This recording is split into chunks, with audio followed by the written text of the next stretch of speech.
September is not wearing a black and gold shirt. Wait a minute. That's probably correct. Yeah. Wait a minute. You're right. Yeah. Well, so here's the thing. I played football at Matthews Dickey. They are black and gold. I played football at Hazel Central. They are black and gold. And I played football for the Pittsburgh Steelers. They are black and gold. And you coach black and gold and now, I coach too, for the back in the day. It's written in Carrie, the you missed stars. one. Yeah. I missed that one on purpose. The orange and blue. So, CD, that one. and you can check it out on the YouTube machine. CD, and go to YouTube. Just go to 101 ESPN STL.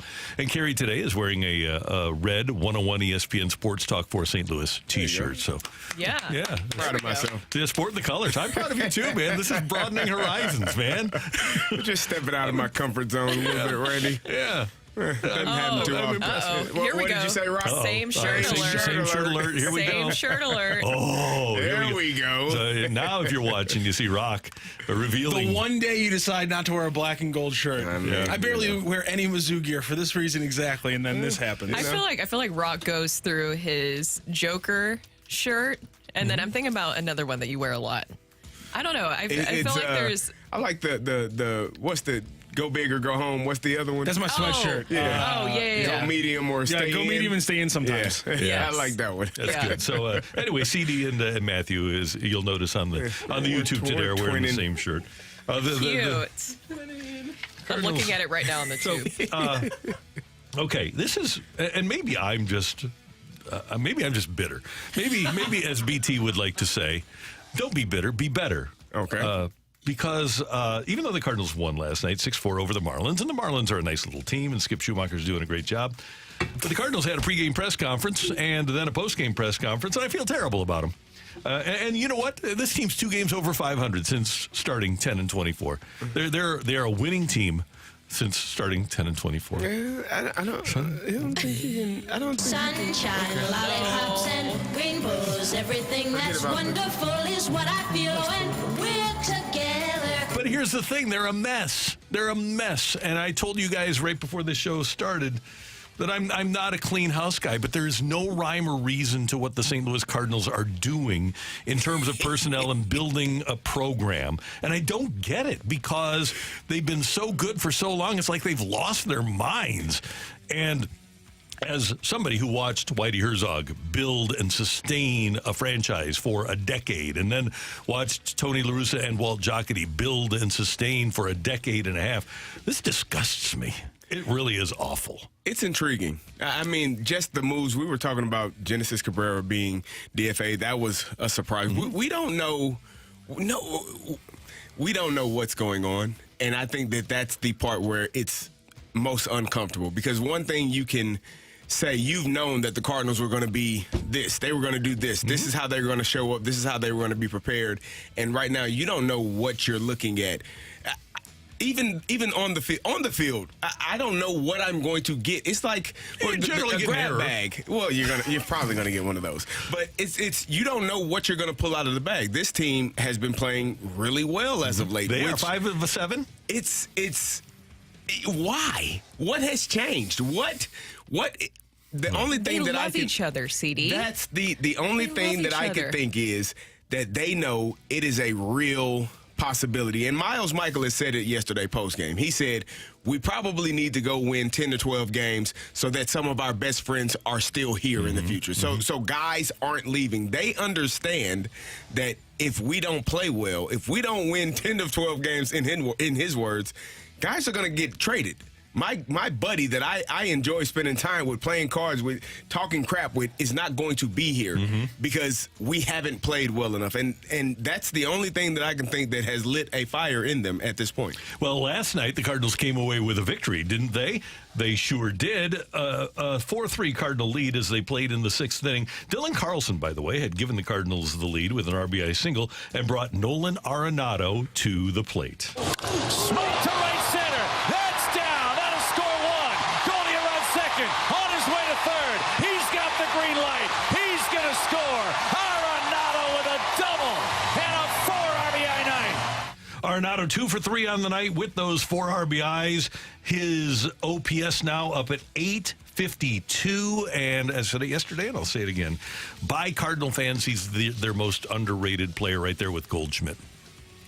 He's underrated. As great as Nolan Arenado is, he is not regarded highly enough by the people who follow this team.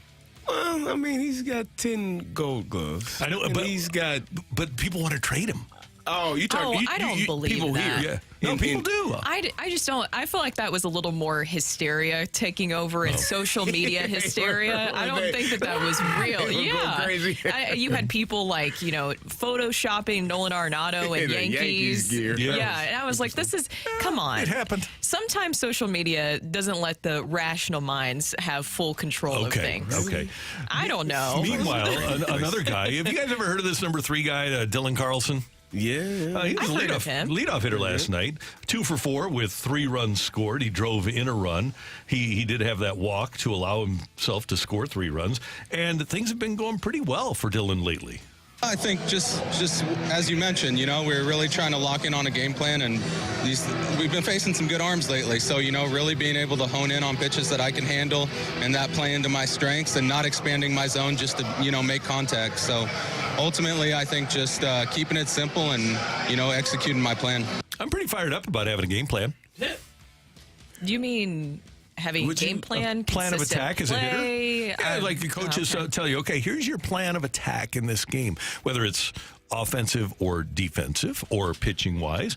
Having a plan of attack in CD as a head coach, as a former player in the National Football League that won a Super Bowl, I'm guessing that like Coach Mike Tomlin probably had a game plan for you guys as you faced Arizona in the Super Bowl. Yeah, we did. We had we went over it over and over in practice both weeks. We had 2 weeks of it, 2 weeks of preparation.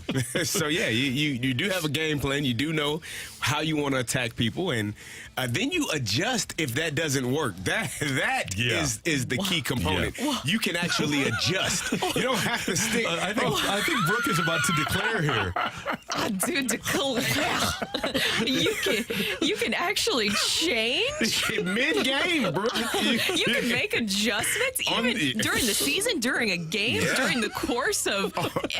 We would go life. to the sideline if something wasn't working. We'd say, "Hey, we need to fix this," and then go back the next series and potentially have it corrected. Man, I forgot you could do that. Yeah, clearly you're not the only one. Okay.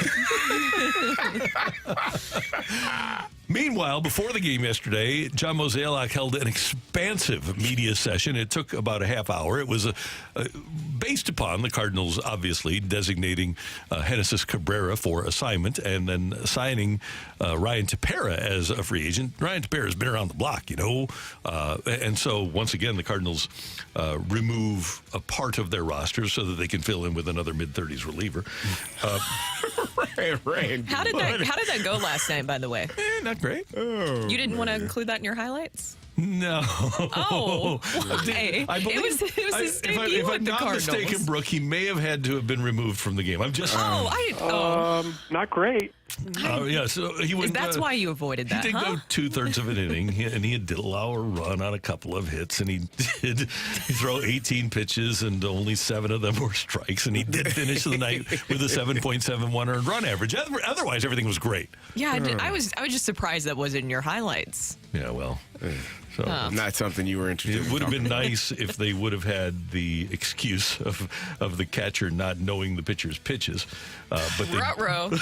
didn't have that one because Ivan Herrera was behind the plate. Meanwhile, the Cardinals have had a philosophical switch. They are adjusting. Okay, What month is this? Here's what happens. Yeah. Well,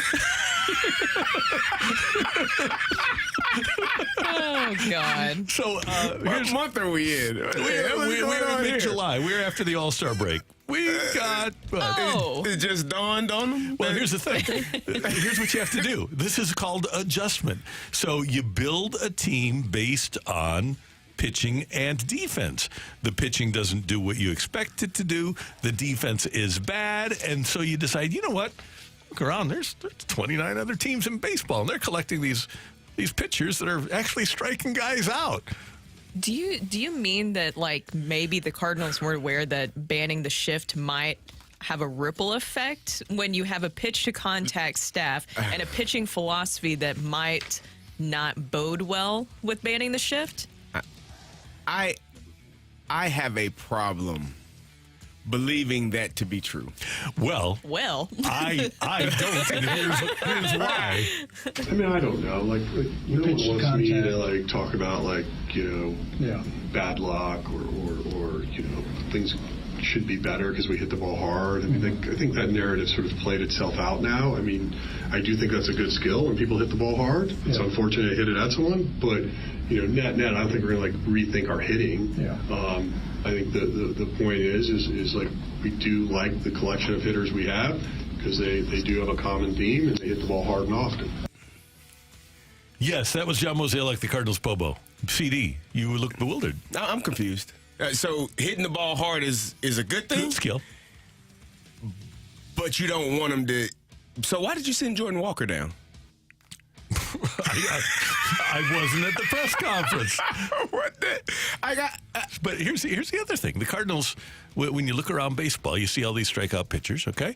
Cardinals are going to change their philosophy, and they're going to catch up here. More swing and miss versus ground ball type of thought will definitely be baked into future thinking. So as the Cardinals pursue, as Mo called it, pitching, they're going to pursue strikeout pitchers. I said this earlier in the season, and I didn't know that it was because of they didn't realize that you could no longer shift. I didn't know that was part of their misunderstanding.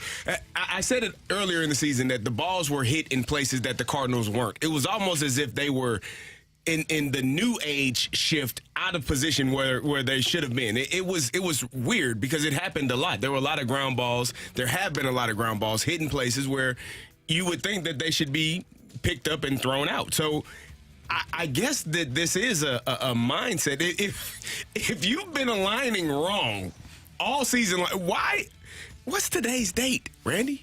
It is July 18th. Yeah. Why in the hell did it take you to after the All-Star break to realize? I saw it in the first 3 weeks. We saw people.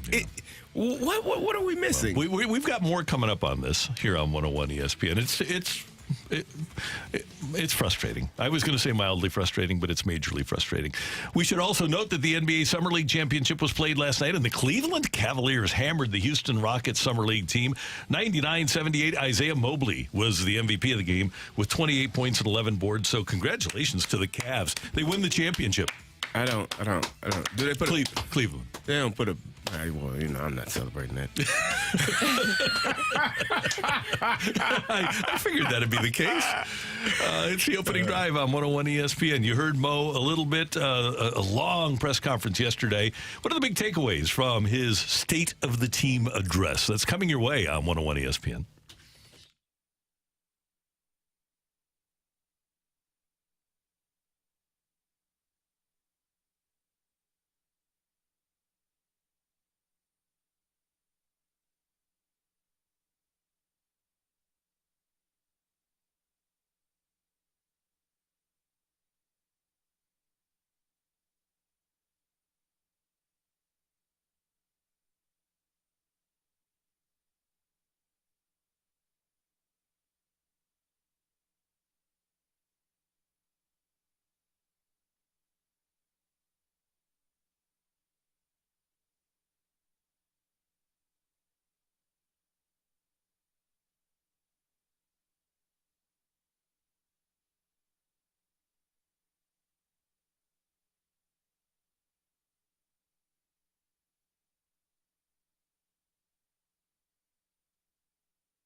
I think it really comes down to what is potentially you're able to trade for, right? When you ask the question, does that mean you're looking for really top end A-ball talent, or are you hoping it's more double A or triple A? And it's easy for me to say, of course we want it as close as possible and hopefully, competing and helping this club next year, but we also have to be realistic on what all this may look like. And I assure you, we have a lot of things that we've been thinking about, looking at, studying, and not every possible deal we'll do will address that immediate need.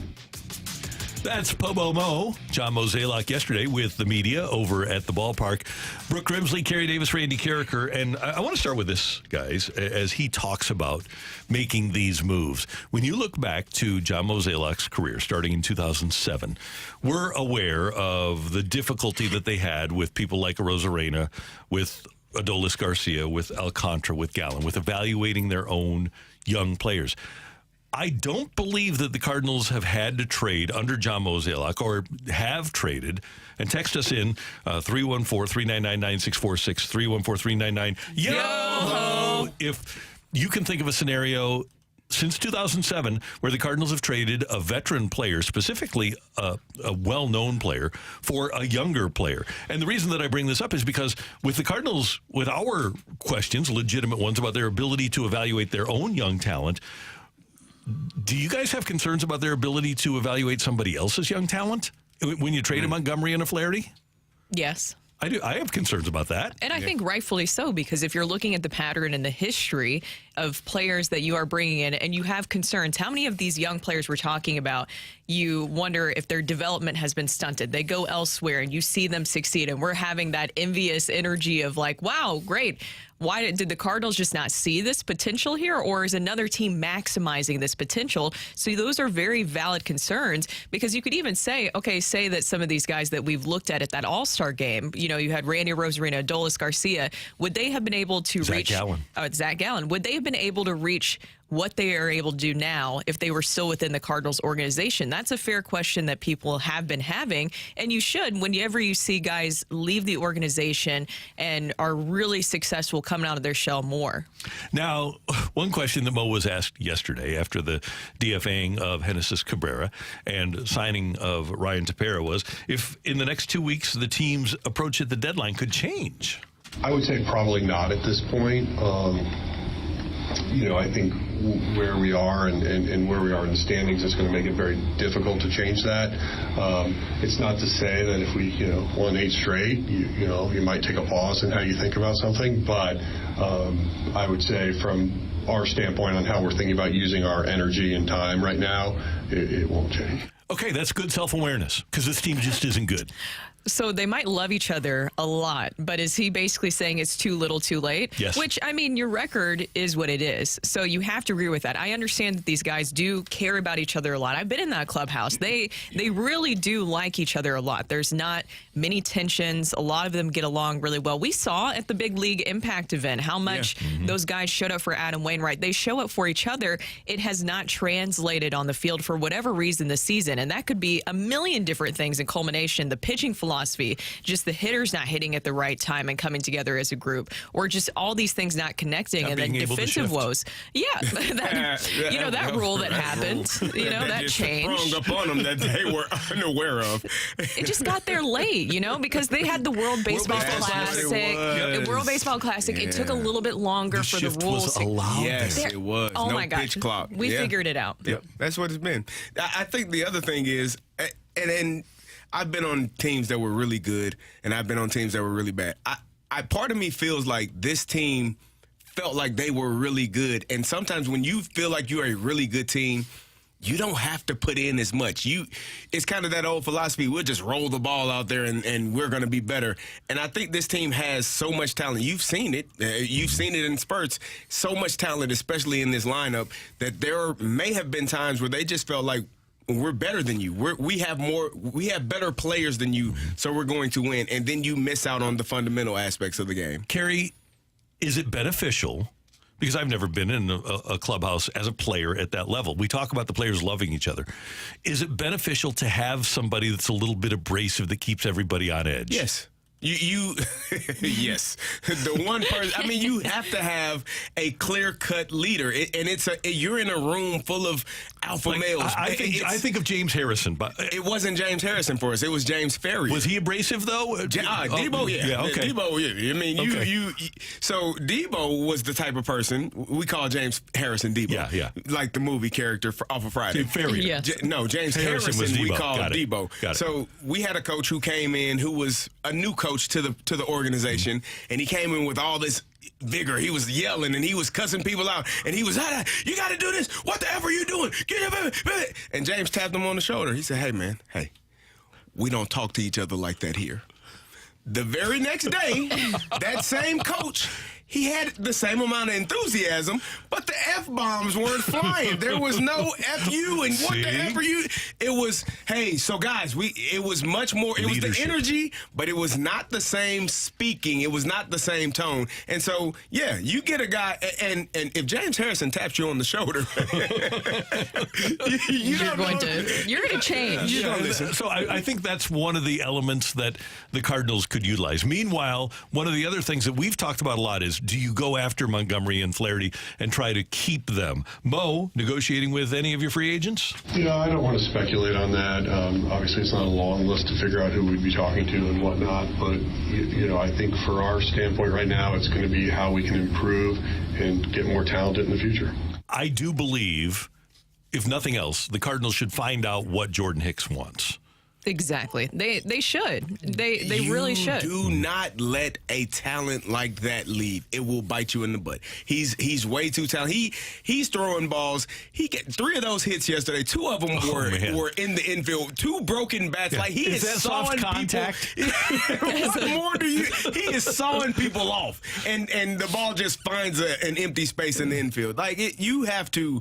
A guy like that, you don't let walk out the door. Now, one of the other parts of this is, we're talking about trading for young players, and the Cardinals, they still want to compete. They still want people to buy tickets next year because people believe they want them to buy tickets based on the fact that they think the Cardinals can compete. So how far into the future are you looking when you get to these trades? Well, hopefully sooner rather than later. We're not looking just for simply like A-ball depth. If we can find talent that we think can help emerge in 2024, that'd be great. 2025, I wouldn't rule that out either, but 2026 seems a long way away. So that's at least good, I guess, that that's where the part where trading away Nolan Arenado, Paul Goldschmidt just goes out the window. Because to me, that sounds like we're going to make sure we're going to keep this core intact and we're going to supplement around it.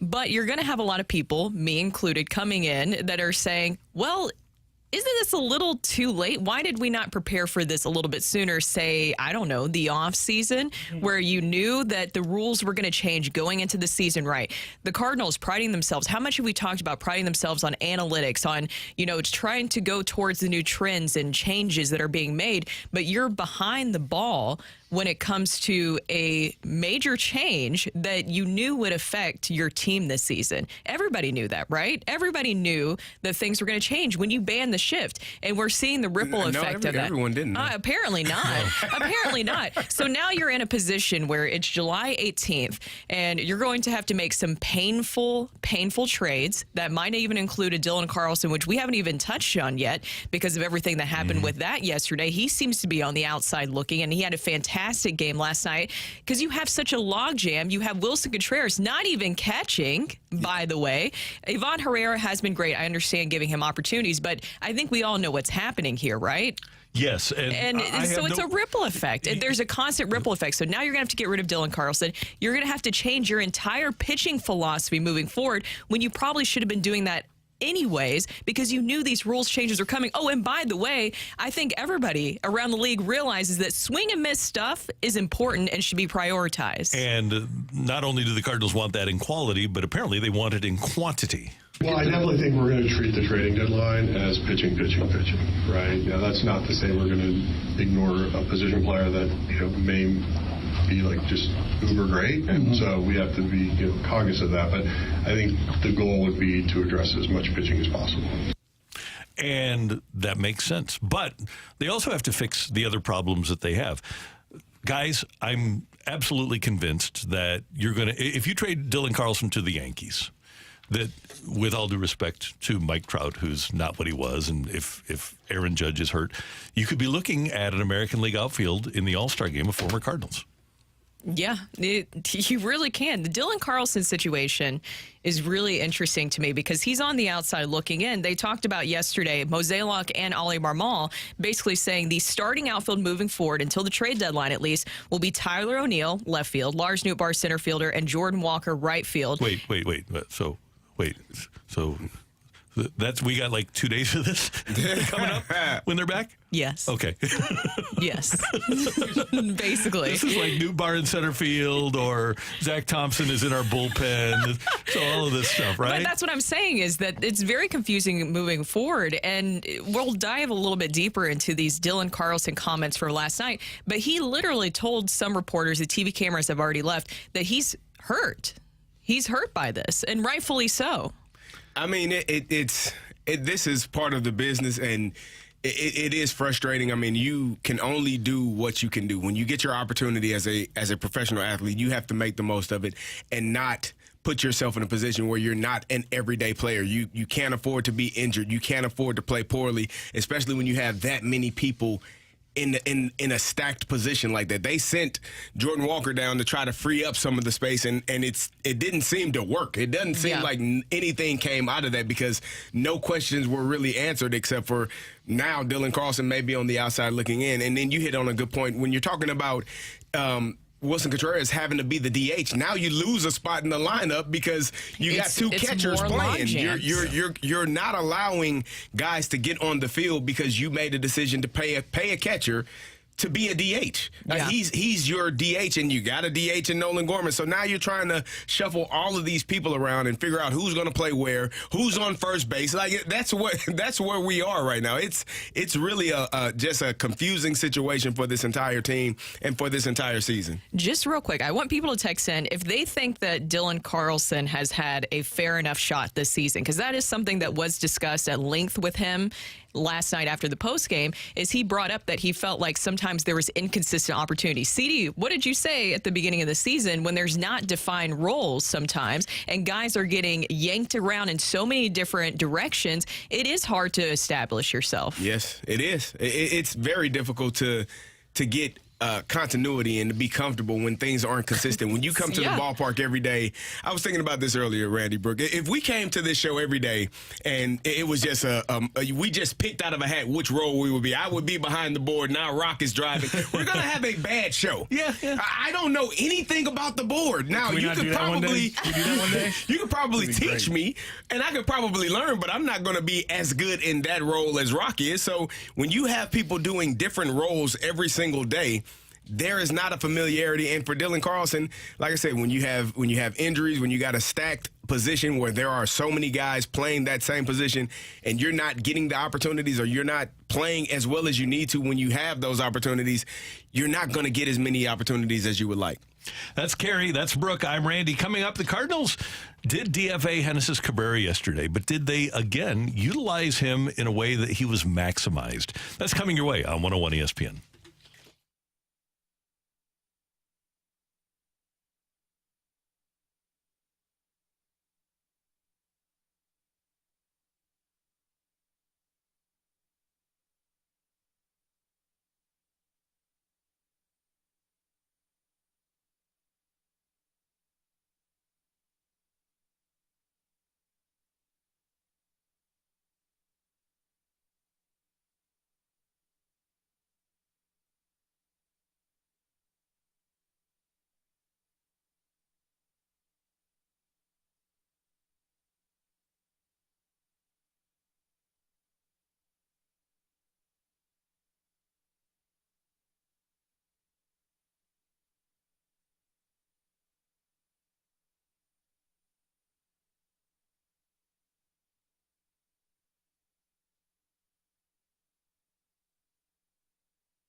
This is Rocc with your Sports Center update, driven by Johnny Londoff Chevrolet and Johnny Londoff Autoplex. The Cardinals last night opened up their series with the Miami Marlins with a win, 6-4. Nolan Arenado with 2-run RBI.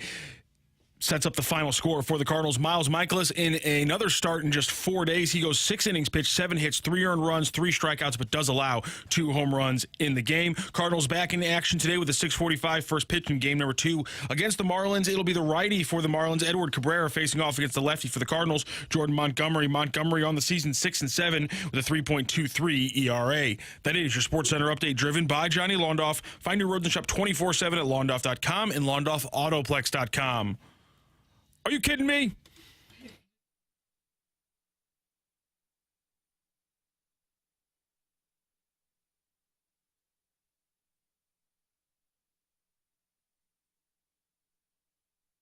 I think the big thing, I don't think he loved the role he was in. And, ultimately I felt like as we were trying to get this to work, it just kept, hitting some headwinds. So, now he'll get that opportunity to do it somewhere else.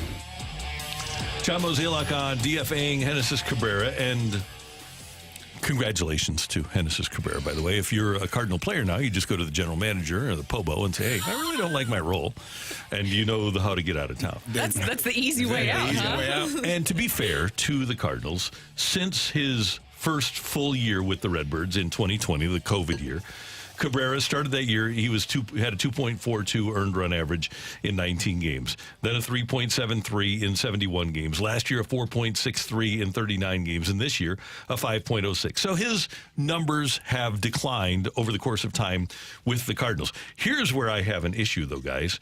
When Genesis Cabrera came to the Cardinals, in the Tommy Pham trade, by the way, he was the centerpiece of the Tommy Pham trade. Mm-hmm. They talked about him becoming a starting pitcher. And he didn't like his role here. If you're the Cardinals and you've had the difficulty that you've had with starting pitching, and you sent Zach Thompson down to get stretched out, and Genesis Cabrera still has options, why was Genesis Cabrera not used in Memphis as a starting pitcher in 2023? Because they know more than you do, Randy, obviously. I'm going with what I don't know. They don't know him as a starter. I don't know him as a starter. I'm saying that maybe they think they know something. They may. I want to find out. I'm curious. I'm going to give you the clear and cut answer. It's why? Because it was never the starting pitching. It was the catcher. Okay. The starting pitching wasn't a problem. It was the catcher. Okay. And so now they moved the catcher to DH, and they have another catcher. They have 2 more catchers that catch, and now they're starting, but now they want to get more pitching. So maybe it was the pitching. Here is an issue that is touchy, perhaps controversial. Okay. Ooh, I love those. I love touchy and controversial. But why is it that Latin players can't make it with the Cardinals? Oh! Hey, dude. Randy? Johan Oviedo didn't get any better. Randy Rosarena was traded. Adolis Garcia was sold. Now Genesis Cabrera walks out the door. Aledmus Diaz is probably the guy that was given the best opportunity, but as soon as his performance fell off, he was out the door.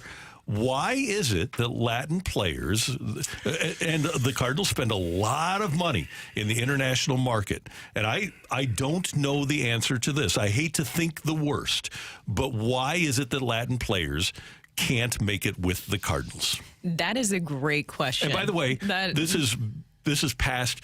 Albert Pujols, he was in Kansas City. He got drafted. And Yachty, drafted out of Puerto Rico. But those, you have to go back to there. They are 2 of the greatest Cardinals to play in this organization. Yeah, you have to go back 20 years to find a successful Latin player with the Cardinals. Unless you want to count those 3 or 4 years of Carlos Martinez. Yeah, I guess you could. They gave him a couple of shots, and he just kind of blundered that. But I think that is a very fair question, especially when you're spending that much money in the international market and it's not panning out in a lot of ways. Makes you wonder. Kerry has an interesting look on his face. What's your take? The notion of being a certain way, if you want every player to fit in a box, then you're going to go and get certain players that fit in that box. If you have guys that are outside of that box, that think differently, that move differently, that act differently, that are different people of different color, that is the thing that makes a team a team. If I if I want one player and I just go through this cookie cutter process and get the same, then you have a team that has nothing. They have no personality. They have they don't have anything that allows them to succeed. For me, to your point, why is that? I think it's because some of those Latin players, some of those players of color have personality. They are different. They are not the Cardinal way in the terms of what it's thought. And baseball is suffering because some people think it's boring. Some people don't like to watch baseball. I enjoy when a hitter flips his bat and he stares at the pitcher because the pitcher threw inside and now he just hit the ball over the fence. Yeah, take that. I am a person that's not the spirit of the game. The unwritten rules of baseball. Who the hell cares? It's supposed to be entertainment. And if you want players that have flair, that are exciting to watch, those are the plays. More times than not, those Latin players have that energy, and that's the style of play that they play with. And then I think that the Cardinals have a very narrow road to travel if they want to find success, because Arenado and Goldie and DeYoung and Edman all fit that mold, because they're productive and they play within they live within the confines of what the Cardinals are looking at from a personality standpoint. But you better be productive, because Tyler O'Neill is injured and unproductive right now. Brooke, I know you want to touch on Dylan Carlson. He's not as productive as they would like. So it seems like the Cardinals could broaden their horizons to have more productive players, kind of like the Atlanta Braves do, with Eddie Rosario in left and Ronald Acuna in right, and Ozzie Albies in there at second base for them. It seems when you look at Wander Franco with the Tampa Bay Rays and some of the other Latin players that they have succeeded with, inexpensive Latin players, I might add, Randy Arozarena being one of those, I would think that there are more horizons for the Cardinals to explore here, to find themselves players that are successful if they're willing to accept the personality of which Kerry Davis speaks. I think the personalities matter. I think that you can still have the Cardinals way and maximize and let those personalities be free, because we see how it pays off for players. If a player is able to do what has gotten them to this point and have that flair, how much have we talked about missing that swag and just kind of, that swag out there on the field? Sometimes people miss it with Harrison Bader. I know Lars Newbar does it every once in a while, and I'll give him credit. And I think that's why he's a fan favorite for a lot of reasons, is because every once in a while has that flair. You see it from Wilson Contreras every once in a while too. But it seems like there's sometimes too, and if you kind of read between the lines with what some of the players are saying, where they feel like sometimes they can't be that way in the Cardinals way. Which, by the way, is interesting because... And you hear past players say that. And the manager is of Latin descent, right? I think it's higher than the manager. Well, and somebody does point out Gallegos, which is legit. Giovanni Gallegos has lasted with the Cardinals, but he's very quiet, very reserved. To your point, Kerry, he doesn't really have that. And Cabrera did have more of that swag personality, where after a strikeout, he was more animated. I've watched them pour water on Wilson Contreras' fire. He is a guy that is passionate. He pumps up the crowd. He beats on his chest when he throws a guy out. This is not baseball. This is not what we do. It's what he does. It's what this person does. It's about the personalities. And if I want to have all of the same people in my locker room, I'm not going to have a very good team. I need, as you said, guys that'll tap somebody on the shoulder and say, hey, we don't do that around here. I need guys that are going to be willing to step up and say certain things or be a certain way, have fun. Those are the things. Baseball is a long season. If you got 162 games and you got 25, 26 guys that are all the same person, it's going to be a tough season for you. So having that mix of flair, personality, guys that put their hard hat on and just come to work, it's spaces for all of those people on a team. And one other quick point here. We get a text from the 314. It's a fan base. We live in a southern city. I would argue that Atlanta is kind of southern. Very. And they're drawing pretty well, and they've got a team. I would argue that unless the city has changed dramatically, you had a team with swagger and fun in the 80s that had Terry Pendleton, had Ozzie Smith, had Vince Coleman, had Willie McGee, had Kurt Ford, Ford, had Tony Pena, a team that had personality and had color and had diversity, and this team accepted it. As a matter of fact, Cardinal Nation came to be. The best fans in baseball came to be with that team in the mid-'80s. That's when we as a community became the best fans in baseball. It was with Ozzie, and it was with Vince, and it was with Willie, and it was with Terry, and it was with Tony, and it was with Joaquin Andujar. That's the group that I fell in love with. Yeah. And so I don't think that it comes down to that. I think it comes down to if you have players with personality and you're willing to accept players with personality and they succeed, then you've got it going. You have to. I mean, you have to, and you have to have leaders that can keep everybody in check and keep everybody in order. That is what great teams have. Yep. That's Carrie. That's Brooke. I'm Randy. And by the way, we're going to revisit this coming up in our rush hour reset at 9 o'clock. So if you'd like to drop us a mic drop with the 101 ESPN app, we would love to hear from you during the course of the day. And if you want to watch us, all you need to do is go to YouTube and go to 101 ESPN STL. We would love to have you tune in and join us on the show. Coming up next, get your text into the Air Comfort Service text line, 314-399-9646, 314-399-YO-HO. It's the opening drive on 101 ESPN.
Hey, Mentality is a great place to go to re-energize yourself. Guys, if you're beyond the age of 30 and you don't feel like you did when you were in your 20s, there is a reason for that. Low testosterone can be an issue with any guy. And as you pass the age of 30, low testosterone can cause low energy, low motivation, moodiness, irritability. But at Mentality, they can fix it. Go to lowtusa.com and find out what they do. They're going to do a complete panel on your blood work. They have board-certified physicians. They're going to find out where your testosterone level is, and then they're going to restore it to normal levels. Now, the level of normal is very wide, and they're going to get to the highest level of normal at Mentality. They have clinics in South County and in Chesterfield, and they'll work with your insurance company so that you don't have to spend a lot when you utilize the benefits of Mentality. And you don't have to be fatigued all the time. You don't have to be irritable. You can get back to being the guy that you want to be. Get started at Mentality by going to lowtusa.com.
Time for Tioli on 101 ESPN. Brooke, Carrie, Randy, text 314-399-9646, 314-399. Yo-ho! Okay, guys, you got to put a little thought into this one. But down in the Valley of the Sun, they have had 18 consecutive days of at least 110 degrees, and they're expecting at least 9 more. So that would be 27 consecutive days or of 110 degrees or more. Take it or leave it, Stan Kroenke should move to the Valley of the Sun. Take it. It's very take specific. it. Well, take it or leave it. Stan has been visiting this entire time. I'll take it. And that's what causes it. Yeah. Take it or leave it. He goes there to cool off. There you go. Is that why I've never seen him at an Avs game? Because it's too cool he'll in melt there. the ice, and that would cost him more money. Yeah. I don't know. That's He's Mr. Green Christmas. I'm going to take that one. Mr. Sun. Oh. Yeah, he's kind of devilish. Yeah. A little bit. So I was just watching the board up there, the TV, and it said, take it or leave it. Oh, I might take it or leave it. Take it or leave it. The Ravens are the biggest threat to the Chiefs in the AFC. I'm going to take that. I am. And I know losing Calais Campbell is a big deal, but man, they can fix defenses in Baltimore. They're amazing. They have been needing offensive power. The running game obviously leans heavily on Lamar, but these receivers that they went out and got, I'm really Zay Flowers for me. I know everyone is on OBJ. He's been spectacular in his career, but I really like this rookie Zay Flowers. I want to see how well he does in his rookie season. 2 best coaches in the National Football League are in the AFC North. I agree with that. John Harbaugh and Mike Tomlin. Okay. All right. 2 of the longest tenured as well. Yep.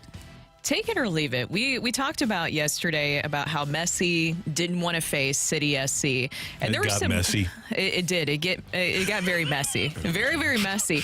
Well, the plot thickens because Cristiano Ronaldo put out a statement yesterday saying he was talking to some reporters, and he said the Saudi League is better than the MLS. Take it or leave it. He's just afraid of City SC. Take it. 100%.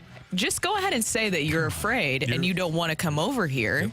Because that's what I believe. It's not that hard. It's hey, I don't mind MLS except for City. I don't want to face Roman Burke. I think that's true. I think it's true. It's very, very true. Also, I don't know. The drama between that, I've been reading more into the drama between Messi and Ronaldo, and it is messy. Do they have beef? They got beef?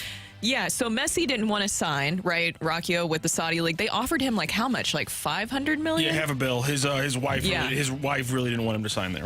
And so then, of course, as we know, Messi came over to Inter Miami, and people were like, "Oh, they're terrible," which they're not great. They're the worst team in the league. He's allowed to do what he wants, and he sees a future more in MLS. And so Ronaldo's been asked a lot about this, and he has some feelings because obviously he took the money, and he's in the Saudi League. Shocking. Take it or leave it.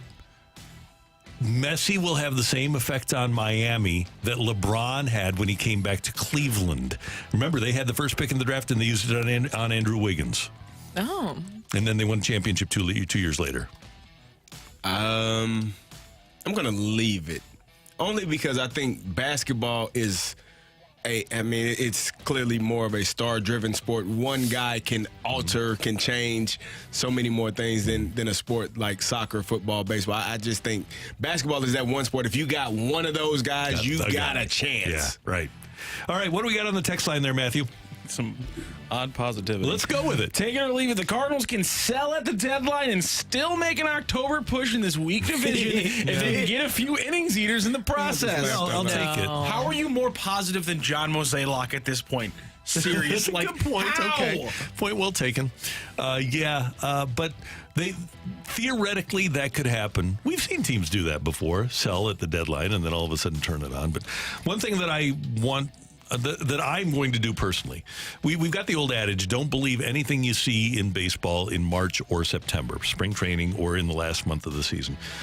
I'm not going to believe anything I see from this team. If they go on a run, I'm not going to believe it just because they aren't going to be playing that different sport that everybody else plays that's good in September. No, it's just too little too late at this point.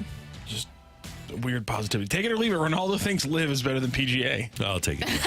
Yes, I'm going to take that.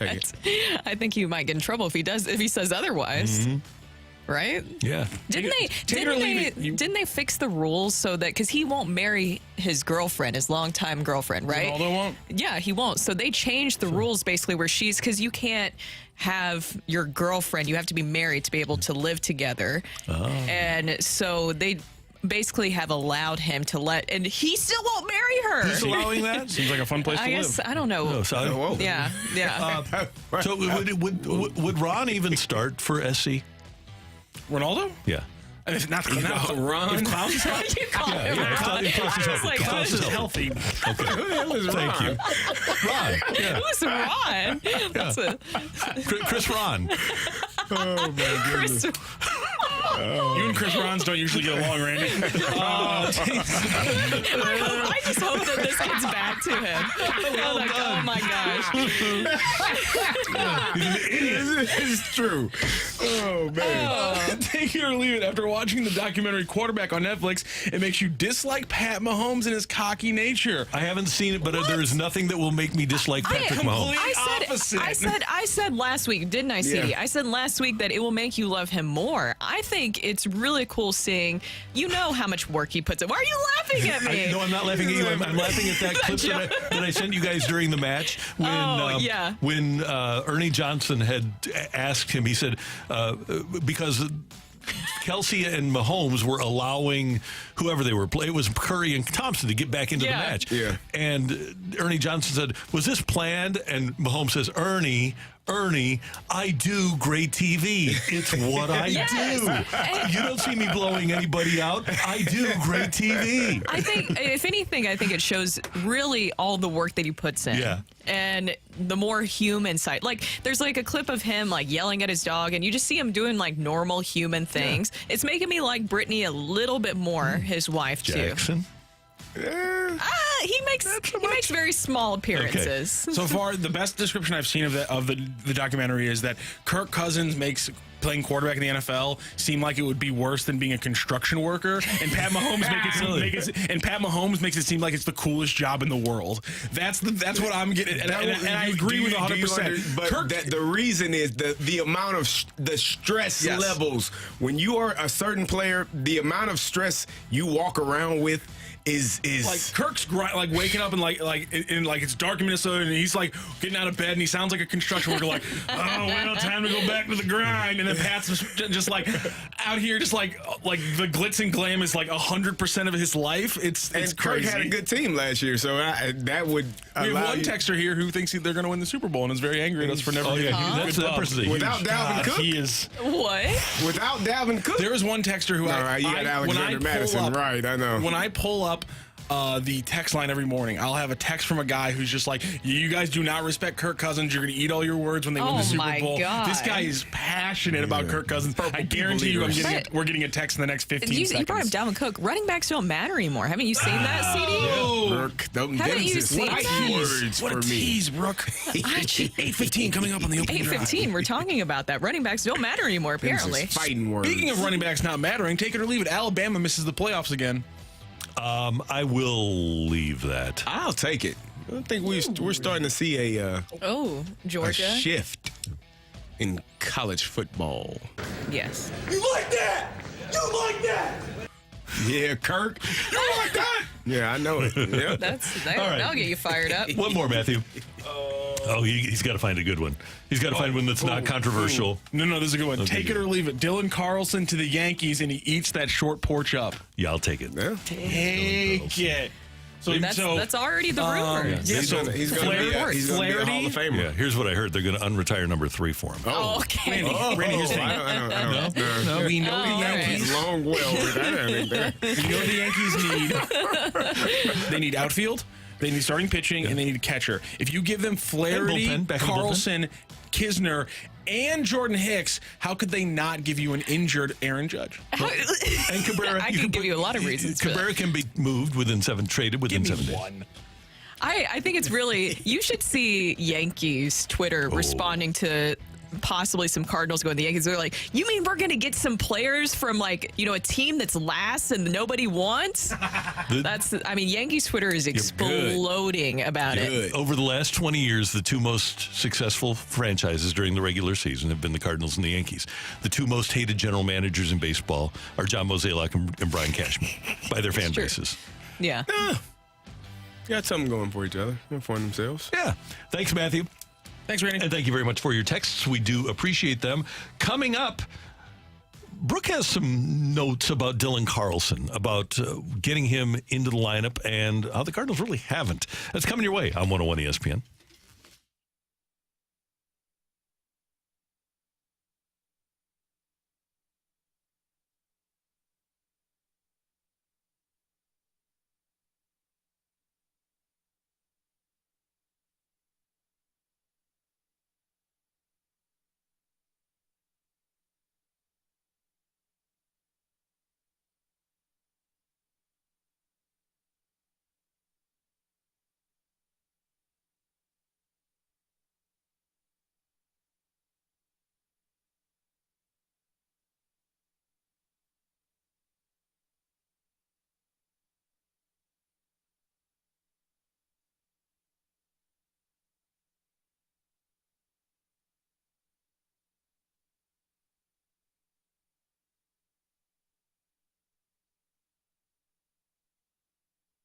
Hey, here's why you need to call Gloria Lou, owner of Your Home Sold Guaranteed Realty, before you sell your home. Gloria recently told me that summertime is here and sellers are still in the driver's seat. And here's why. Despite higher rates, inventory is still low. However, time is of the essence if you want to get the most money for your home. And if you want to get the most money for your home, you need a reliable, experienced, and trusted agent. Take it from me and get to know Gloria with Your Home Sold Guaranteed Realty at 314-325-6888, 314-325-6888, or visit GloriaHasTheBuyers.com. Her name is her promise and says it all. Your Home Sold Guaranteed Realty. She's mastered the home selling promise by guaranteeing upfront and in writing to sell your home at your agreed-to price and time frame, or she'll buy it herself, and that's guaranteed. Does your agent compare? Gloria has solutions for every type of home seller. For sellers who want a fast sale with no hassles, Gloria's 24-hour cash offer solution is a great option to consider. No showings, no costly repairs, and you pick the closing date. You always get the highest cash offer bid from Gloria's database of buyers in what she calls her cash offer bid box. Again, call Gloria, 314-325-6888, 314-325-6888, or visit GloriaHasTheBuyers.com.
perspective on the day's top stories. It's the Opening Drive's Fresh Take. Brought to you by Schnucks Rewards. Reward yourself. Earn 2% back on every purchase with the Schnucks Rewards app.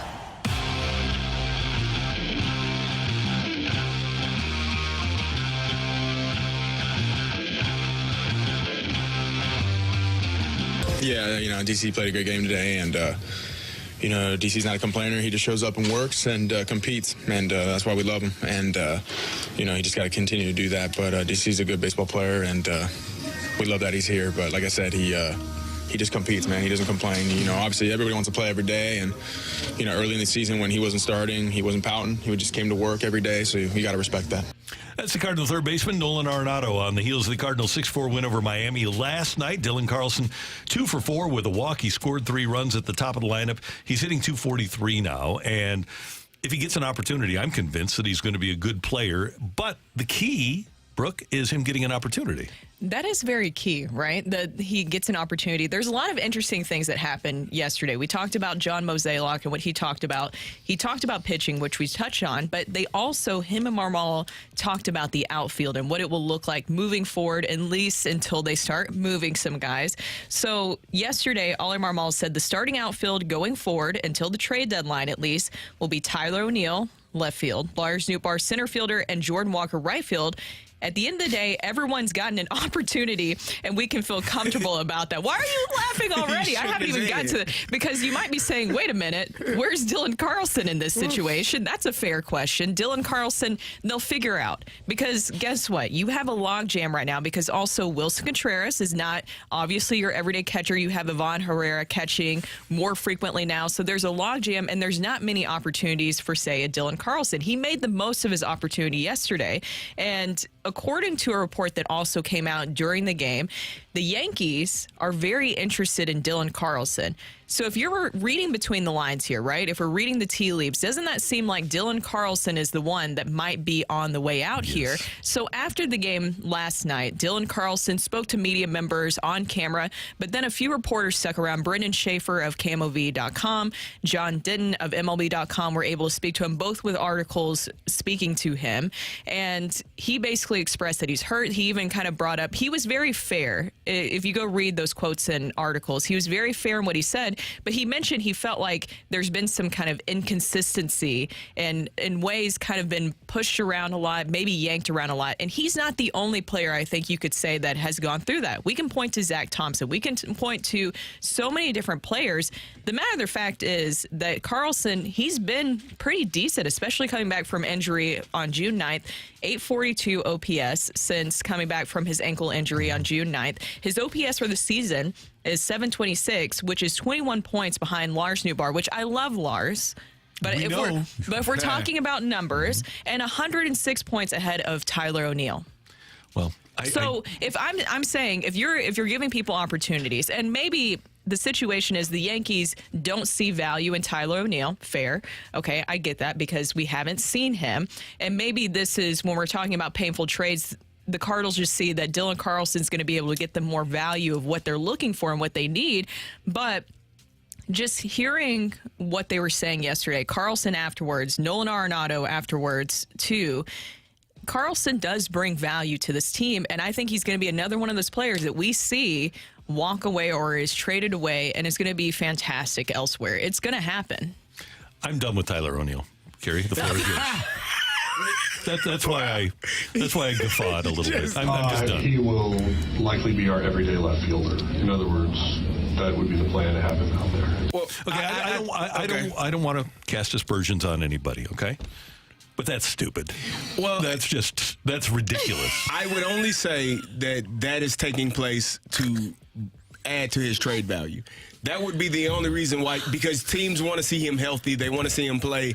You got 2 weeks of it. So that just look at it as 2 weeks. He will likely be our everyday left fielder. For 2 weeks. Nope, that's not what he said. Listen to this. CD, listen to this. He will likely be our everyday left fielder. In other words, that would be the plan to have him out there. For 2 weeks.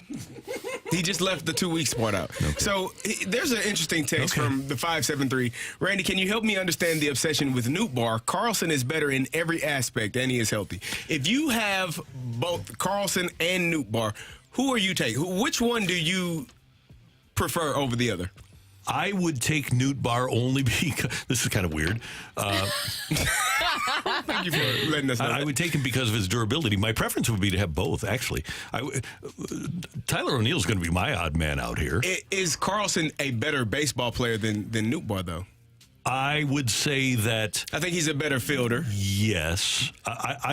If I'm picking a center fielder among those two, I will probably go... I like Carlson's upside better. Dylan Carlson is your best center fielder. Yeah. Tommy Edman, I would say, second best center fielder after that. And I'm sure that Newt Barr, some of the others can eventually get to that point.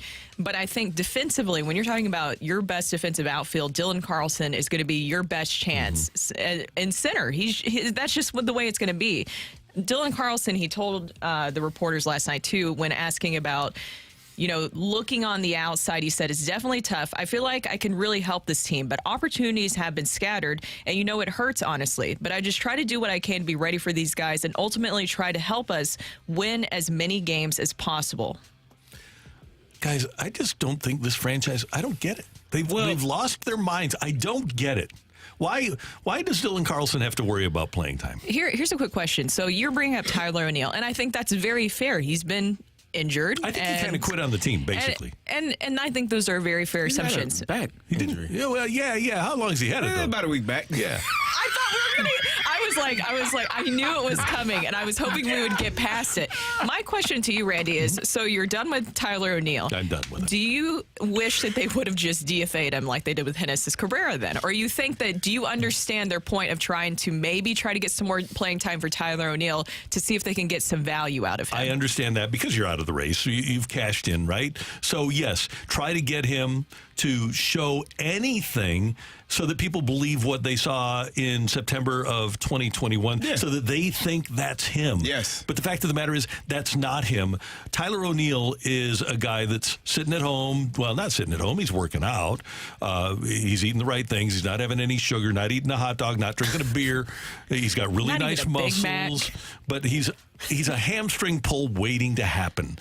And the guy's never going to play. He's got ability, right? It's like expecting Sam Bradford to play all the time. Yeah. He's never going to play. His career high in games played is 138. Otherwise, he's never played he's never played even 100 games in a major league season. He's not an everyday player because he's hurt all the time. You think they're holding on to 2021, Tyler O'Neill? Well, this is just I believe it's just a showcase to get him out there to show teams that he's healthy. I hope you're right. Because the trade value for a top 10 MVP caliber player when healthy, you can trick anybody into believing a lot of things. You see his talent. Oh, yeah, he's healthy. He had the back injury. He's good. He's good to go.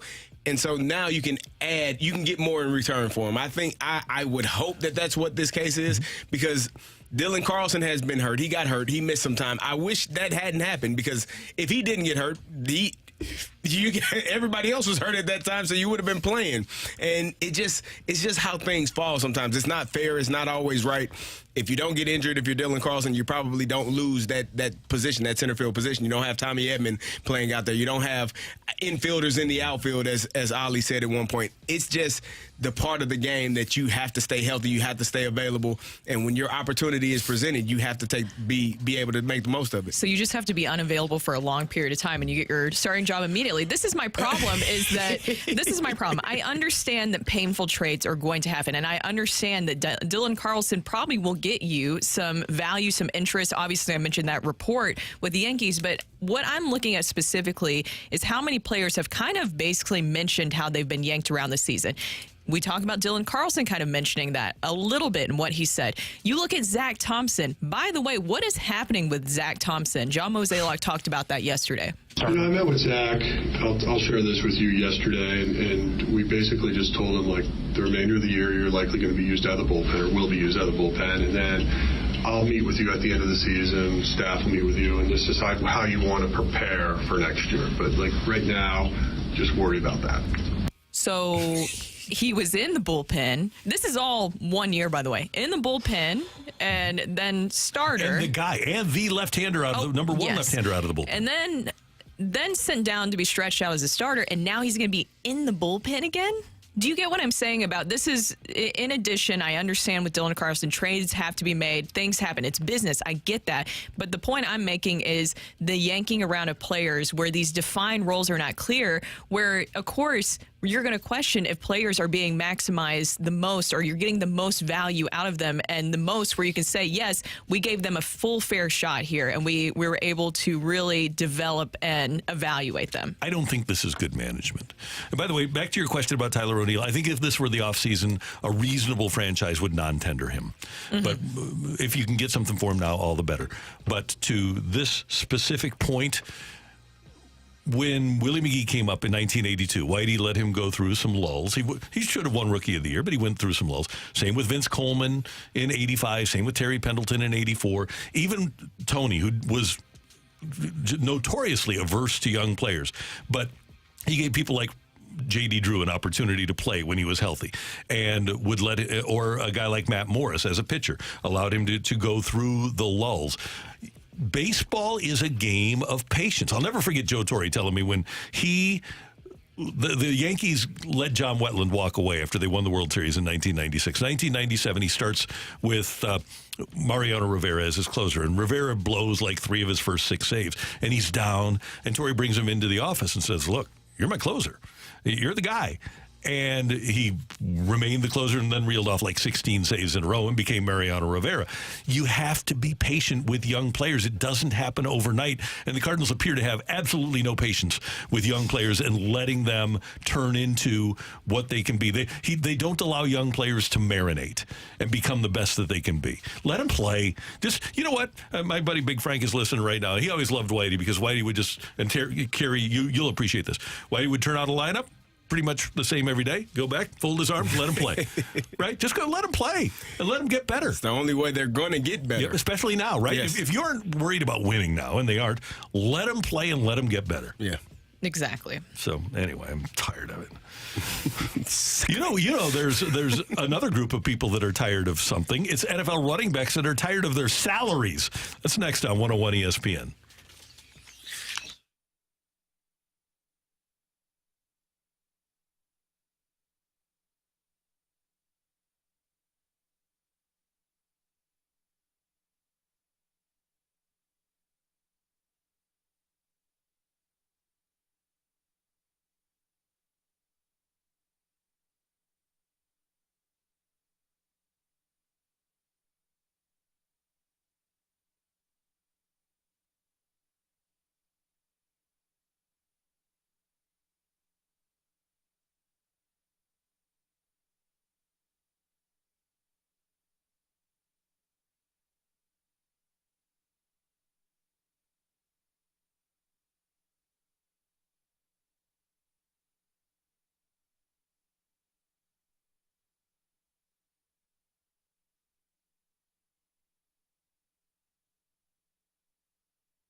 Y'all know that I'm trying to improve my golf game, and the best thing to do if you want to score better is to play better on the short game. And the best way to do that is to practice with a celebrity green in your backyard from St. Louis-based Clubhouse Turf. Find them on the web at clubhouseturf.com or give Clubhouse Turf a call at 314-834-2343. They are St. Louis's exclusive partner of Celebrity Greens, and it's a synthetic turf that rolls like real grass, allows you to practice your putting and your chips and your pitches and your bunker shots and improve your short game tremendously. But Clubhouse Turf also has great complete lines of synthetic turf installations, including sport turf and playgrounds, pet turf, which is very important, and lawn turf. So if you have real grass right now and you have some brown spots, synthetic turf is durable, easily maintained, and sustainable, and they incorporate the latest technology in synthetic turf. It's all from Clubhouse Turf here in St. Louis. Go to clubhouseturf.com or give them a call, 314-834-2343.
Yesterday was the deadline for NFL players on the franchise tag to sign a long-term contract. Running back Saquon Barkley of the Giants, Josh Jacobs of the Raiders, Tony Pollard of the Cowboys, all failed to sign long-term extensions, so will have to play this year under the franchise tag. Barkley had said earlier, me getting tagged, was I upset about it? Nobody wants to get tagged. To sit here and say I was frustrated, I was mad, I was upset. What really got me upset was the stories that got leaked out, how misleading they were and how untruthful they were. I feel it was trying to paint a narrative of me, a picture of me that's not even true, not even close to being the truth. Running backs throughout the league are talking about the fact that they're the only position where their franchise number has gone down and their salaries have gone down. The last time a running back signed a long-term contract worth $10 million or more a season was Nick Chubb of the Browns 716 days ago. Derrick Henry saying, at this point, just take the running back position out of the game. The ones that want to be great and work as hard as they can, give all to their organizations. Just seems like it doesn't even matter. I'm with every running back that's fighting to get what they deserve. Najee Harris tweeted, I agree with my running back brothers around the NFL. History will show that you need running backs to win. We set the tone every game and run through walls for our team and lead in many ways. This notion that we deserve less is a joke. It's not a notion that you deserve less. It's just that it appears at this point to be, and I hate to say this because I love the position. I'm sitting right next to one of my favorite people, a running back. But the league has determined that it's an eminently replaceable position. One of the best running backs in the league is Dalvin Cook, who doesn't have a team now because he was cut by Minnesota because he cost too much money. It's an unfortunate thing that's happening right now. Running back is in my opinion, and maybe I'm biased clearly, is one of the most vital positions on the field. It's the only position that blocks, that catches, and that runs. That's three parts of the offense that the running back has to take place in. And if you are a quarterback, if you are an offense, we talked to Rand Carthon a couple of weeks ago, and he talked about Gene Huey, our running back coach in Indianapolis. When we got to Indianapolis, there is a picture of Y.A. Tittle on the board, bloodied on his knees when he got, at the end of the game. And his first words to Rand and I were, if number 18 ever looks like that, your ass is out of here. You're gone and I'm gone. Pass pro is the most important thing you will do here. I don't care if you can run the ball. I don't care if you can catch the ball. You better be able to block for the quarterback. All of these coaches are the running back position has become such a dispensable position where they're like, we don't worry about it. You need guys that are going to be able to run the ball. You need guys that are going to be able to block. You need guys that are going to be able to catch. And so I'm looking at the numbers right now of running backs and their salaries. And so I'm looking at Miles Sanders right now making $6.35 million this year. Nyheim Hines. Austin Eckler, a Pro Bowl running back, making $6.125. Do you know who Cedric Wilson is? Do you know who he plays for? Dolphins. There you go. What number receiver is he for the Dolphins? Third, fourth? Fourth. He's making $6 million a year. Russell Gage, do you know where he plays? Tennessee. Atlanta. Okay. He's making $10 million a year. Ooh. Do you know who Tim Patrick is? No. He plays for the Broncos. He's the third or fourth receiver. Okay, yeah. He's making $11 million a year. So here you are.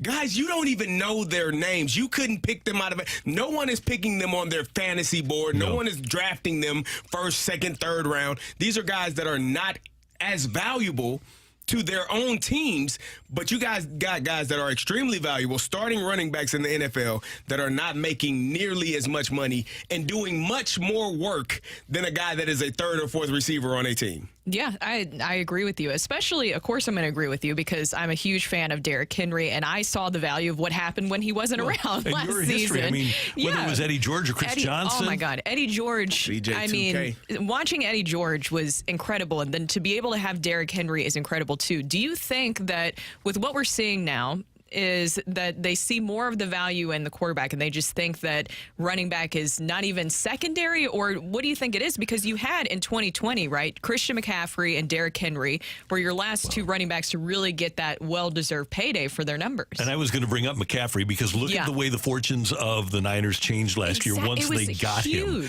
Right? It was huge. And these are great numbers for Saquon Barkley. When Barkley starts, Daniel Jones, their quarterback, has 44 touchdown passes and 17 interceptions.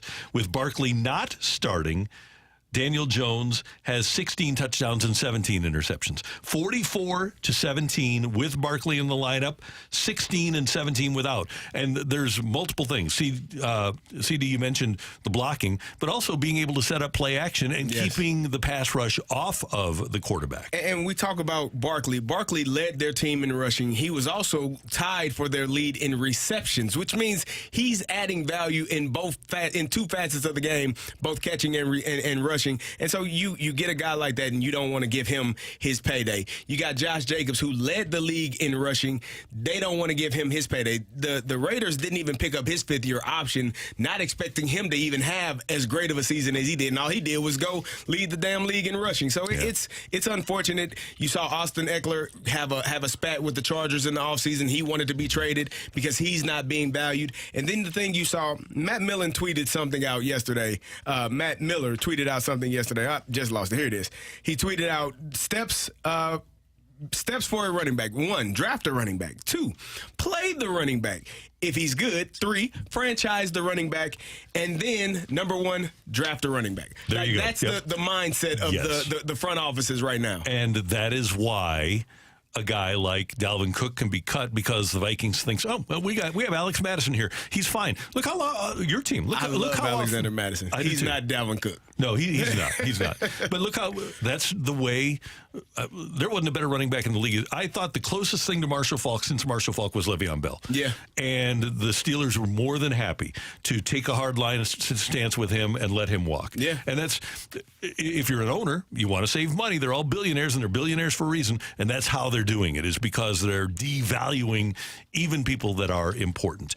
That is a look at NFL news and notes here on 101 ESPN. Hey, did you know you can join Brooke on Thursday from 4 to 6 for Prestige Pools and Spa's huge hot tub and swim pod tent sale? It's happening near the main event at the District in Chesterfield. Head to the tent sale to take advantage of the biggest discounts Prestige Pools and Spas has ever offered. It's Thursday with Brooke at the huge Prestige Pools and Spas tent sale in Chesterfield. And are you going to give us the royal? Are you going to show us the the pool. Vanna asked. White. Oh, Vanna White's a touchy subject for me because no, it's just in college I had somebody tell me that all I'll ever be is a Vanna White when I was wanting to get into broadcasting. Did you punch him? No, I should have though. Yeah, it would have been good. Yeah, and look at me now. Right, here you are in sports broadcasting. Yeah. And with the opportunity, if you want, to show off a pool or a spa. I'm excited. I want to know. I might pick up a hot tub while I'm there. Who knows? Not a bad call. Coming up next, we've got the fight. We've got a guy going for the Hall of Fame. Eric, is that his name? Going for the Hall of Fame in the fight next on 101 ESPN.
Hey, it's Kerry, and if you're dealing with pain, I've got some great news for you. My friend Dr. Sheen can help you. You know, the older we get, the more pain our bodies can feel. Lately, I've been dealing with pain in my back, my shoulders, my elbows, my knees, and Dr. Sheen taught me about PBM, and it has been life-changing. PBM is a big word, an easy explanation. It's photobiomodulation. It's just light therapy. It helps you heal. The light stimulates cells in the damaged area, which allows your body to heal itself faster, and it decreases inflammation and helps eliminate pain and discomfort. Even after my first few treatments, my elbows started to feel great. My knees have been feeling better, and I'm feeling like I did 5-10 years ago. My physical therapist told me he noticed much less inflammation in my elbows than I had in the past, and those things don't hurt at all. I'm able to bend them. I'm able to lift. I'm able to do all of the things I enjoy doing, feeling like myself. And if you want to feel like yourself, give Dr. Sheen a call or reach out to him online today at thesvi.com. That's thesvi.com, and tell him Kerry sent you.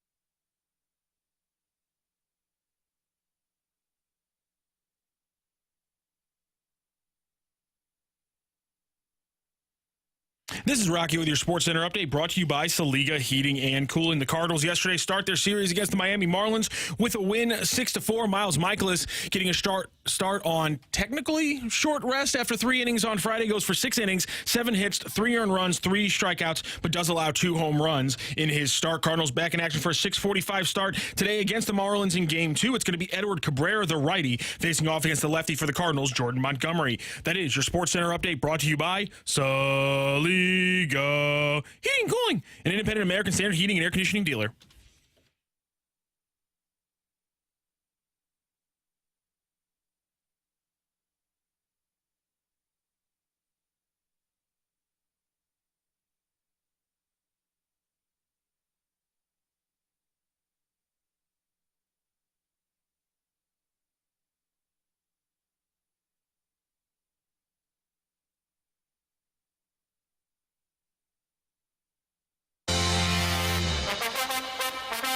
Welcome back to the opening drive. I'm Kerry Davis, joined by Brooke Grimsley, and it is time for the fight. And our fighter is going on his 3rd attempt. This is like a today. heavyweight battle now. It is his 3rd attempt today. And Eric, are you ready to take on Megamind for the Hall of Fame? As ready as I'll ever be. All right. Here we go. You have been very impressive. We will say after talking after a couple of the shows that you were on, we were like, this guy is pretty good. And you are an engineer, a software engineer? Yes. Yeah, that's correct. Okay. All right, here we go. Very, very studious. We're gonna see if we can stump you today. All right. Happy birthday to Joe Torre. Joe Torre played for 3 teams and went on to manage all 3 of them in his career. Which 2 franchises did he manage that he never played for? Is it the Yankees and Dodgers, the Braves and the Mets, or the Mets and Yankees? Braves and Dodgers. Who led the? Can you give me that again? I'm going to give you the options. I'm going to give you the options again. I totally messed up there. Thank you. Yankees/Dodgers, Braves/Mets, Mets/Yankees. Mets and Yankees. Thank you. Yep. Who led the NFL in rushing touchdowns in 2022? Nick Chubb, Derrick Henry, or Jamal Williams? Derrick Henry. Which AL team did Mikolas pitch for before the Cardinals? Is it the Seattle Mariners, the Houston Astros, or the Texas Rangers? I want to say it was the Rangers. There have been a few NHL players charged criminally for on-ice assaults. Which famous enforcer was charged with assault with a weapon in 2000? Dave Semenko, Marty McSorley, or Ty Domi? Can I get those options one more time? Yeah. Dave Semenko, Marty McSorley, Ty Domi. Might mispronounce this, but Marty McSorley. Yeah. All right. All right, we will double check our score and we will bring in Randy Carricker. Eric, how you feel? Not too good at all, to be honest. No? Not as well as you did the last couple of days? Yeah. Well, the last 2 days I kind of felt okay, some educated guesses, but there are a few questions here I wasn't too comfortable with, so we'll see how it goes. Well, Eric, I got bad news for you, and this is very bad news. Uh-oh. This is the first time I think that I can recall that Mr. Randy Carricker has brought in a Mountain Dew. Oh my God! Did he really? I have not. Really? I don't recall seeing Mountain Dews. At any point this year, he's ready. Oh. John Kioski, our general manager, just walked by and he had a scared look on his face. He said, Randy's got a Mountain Dew in his hand. Mountain Dew in his hand, and he's taking a sip. All right, Randy, say hello. I can't say that I've seen that. We were out of... not exaggerating. No Propel? I've got plenty of Propel. Just need to sharpen up here. Here we go. Wow. Randy, say hello to Eric again. Reminder, he's going for his Hall of Fame opportunity here. Not that you needed to be reminded. Eric, good morning. How you doing? Great to have you with us. Doing well, Randy. Thank you. Thank you very much for listening. Thanks for playing. Good luck. You ready? Ready. Happy birthday to Joe Torre. Joe Torre played for 3 teams and went on to manage all 3 of them in his career. Yes. Which 2 franchises did he manage that he never played for? The Junkies and the Doyers. He did manage the Mets, played for them. Did manage the Braves, played for them. Did manage the Cardinals, played for them. One of my favorites. By the way, the reason that Joe Torre didn't become the Cardinal manager earlier than July 18th of 1990 is because they had a huge birthday blowout for his 50th birthday scheduled for Vegas. So rather than take the Cardinal job a little bit earlier, because Whitey had resigned right before the All-Star break. Rather than take the job earlier, he thought, we'll just have my birthday blowout in Vegas, and then he took over the Cardinal job. Wow. Okay, one of my all-time. I need to see like the tab for that Vegas. Yeah. One of my. Oh man, it must have been unbelievable. So Whitey resigns, and I called Joe that night, and I did not know Joe Torre very well. He knew of me, but I didn't. We didn't know each other. He knew of me, obviously. I knew of him. He was doing broadcasting for the Angels. And I call him up in his hotel, wherever the Angels are, and I said, hey, Joe Whitey just retired. And he resigned. He said, you're kidding me. I said, no. And Dal Maxfield, who was a friend of Joe, was the Cardinals general manager at the time. I said, are you interested in the job? He said, Randy, and he's got a great voice. He said, Randy, this is completely off the record, right? I said, yes. He said, you just say a source very close to Joe Torre says he'd be really interested in the job. So I went with it, and Joe wound up getting the job. That's awesome. That's a great story. Joe is one of my top 5 or 6 all-time people in sports. I love Joe Torre. That's very cool. All right, question number 2. Who led the NFL in rushing touchdowns in 2022? This would be last season. Yes. This would be... See? This would be a really good fantasy football player, wouldn't it? Jamal Williams of the Lions, I believe, was the guy. And I think he had 17. Very good. All right. Which AL team did Mikolas pitch for before the Cardinals? The Texas Rangers. Oh, that was before he went to Japan, too. And after he went to San Diego. But, there have been a few NHL. Sorry, I just realized that we just need to keep going. No, I just was gonna keep talking. Then I was like, no, I can't. I don't want him to like change answers or anything. No, it's fine. It's fine. There have been a few NHL players charged criminally for on-ice assaults. Which famous enforcer was charged with assault with a weapon in 2000? I guess it's Todd Bertuzzi. When he mauled Steve Moore of the Avalanche, I'm going to go with Todd Bertuzzi. That was an unpleasant incident for many. However, I could see myself having done it if I was ever a hockey player. Violent? A little bit. Well, Eric took 2 rounds back-to-back to the tiebreaker, and he won them. There will be no tiebreaker today, but will there be a Hall of Famer?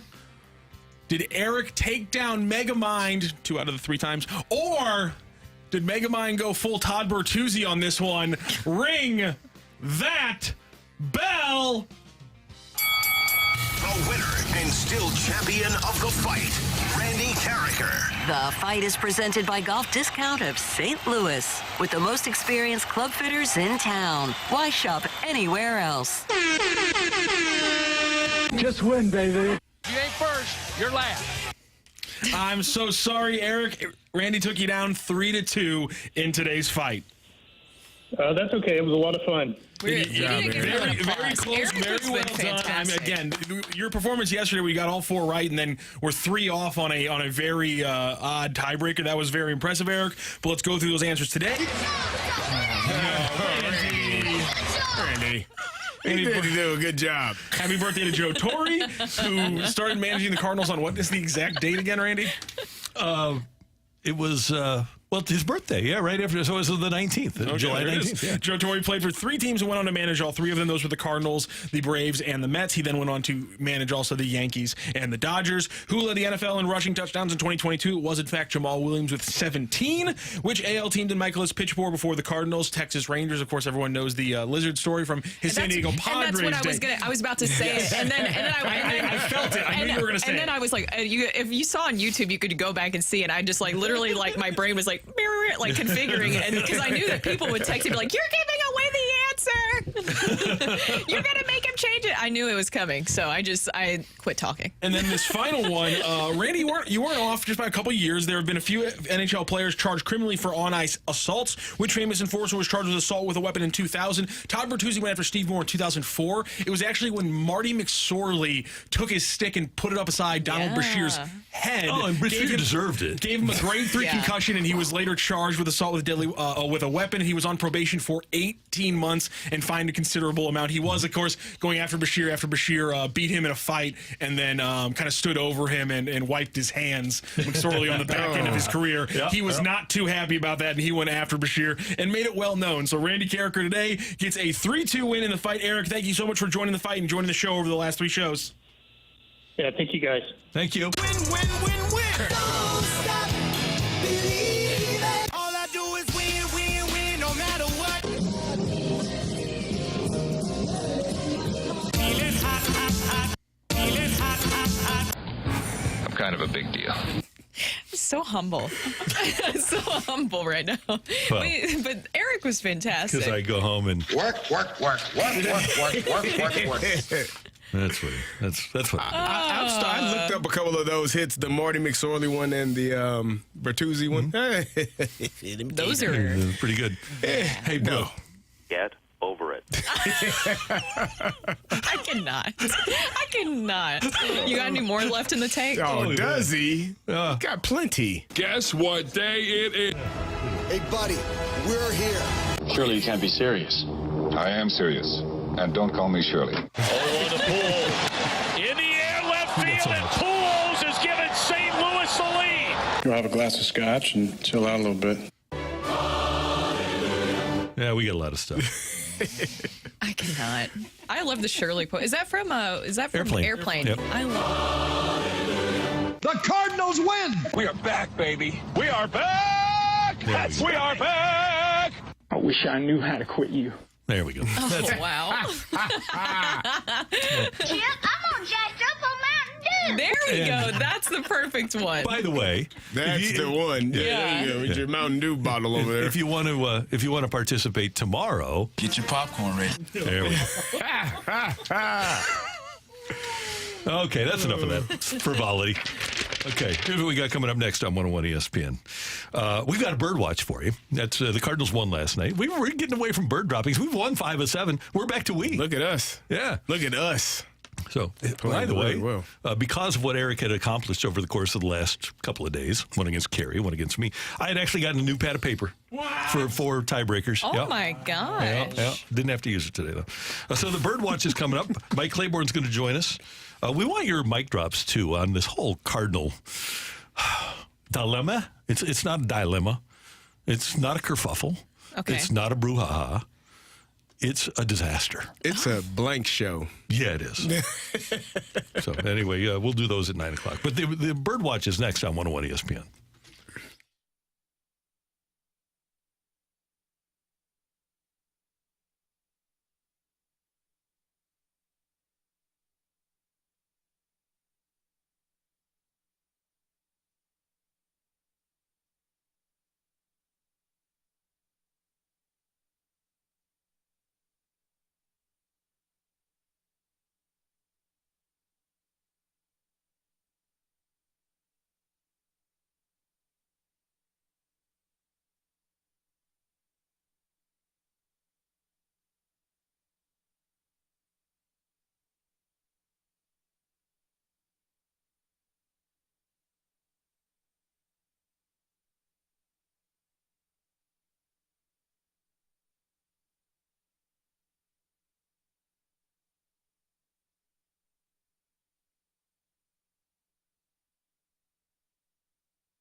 Hey, are you a Hoffman Brothers Home Protection Plan member? Well, if not, what are you waiting for? For as little as $34 a month, you can join the club, and as part of their home protection plan at Hoffman Brothers, you not only get 2 semi-annual visits on your heating and cooling system, but free filters shipped to your home. You also get discounts across all of their home service lines, which include cooling, the air conditioner during the course of the summer, heating, plumbing, electrical, sewers, drains, and appliances. And the best part is that you can schedule your service online 24/7 at HoffmanBros.com. It really is amazing when you make that phone call and they can be out there the next day. If you have a washer or refrigerator that goes down, they can come out and take care of it for you. And what's really cool is if they can't fix it, they're in the appliance business. They can bring a new washer to your house the next day. Call to join Hoffman Brothers Club today. The phone number is 314-664-3011, 314-664-3011. Hoffman Brothers, an independent American Standard heating and air conditioning dealer. And oh, by the way, get that air conditioner checked out. The hot weather's coming. The 100-degree weather is coming to St. Louis. Call Hoffman Brothers right now to make your appointment, 314-664-3011.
We're flying down to the field to give you the latest on your St. Louis Cardinals. This is Bird Watch on the opening drive.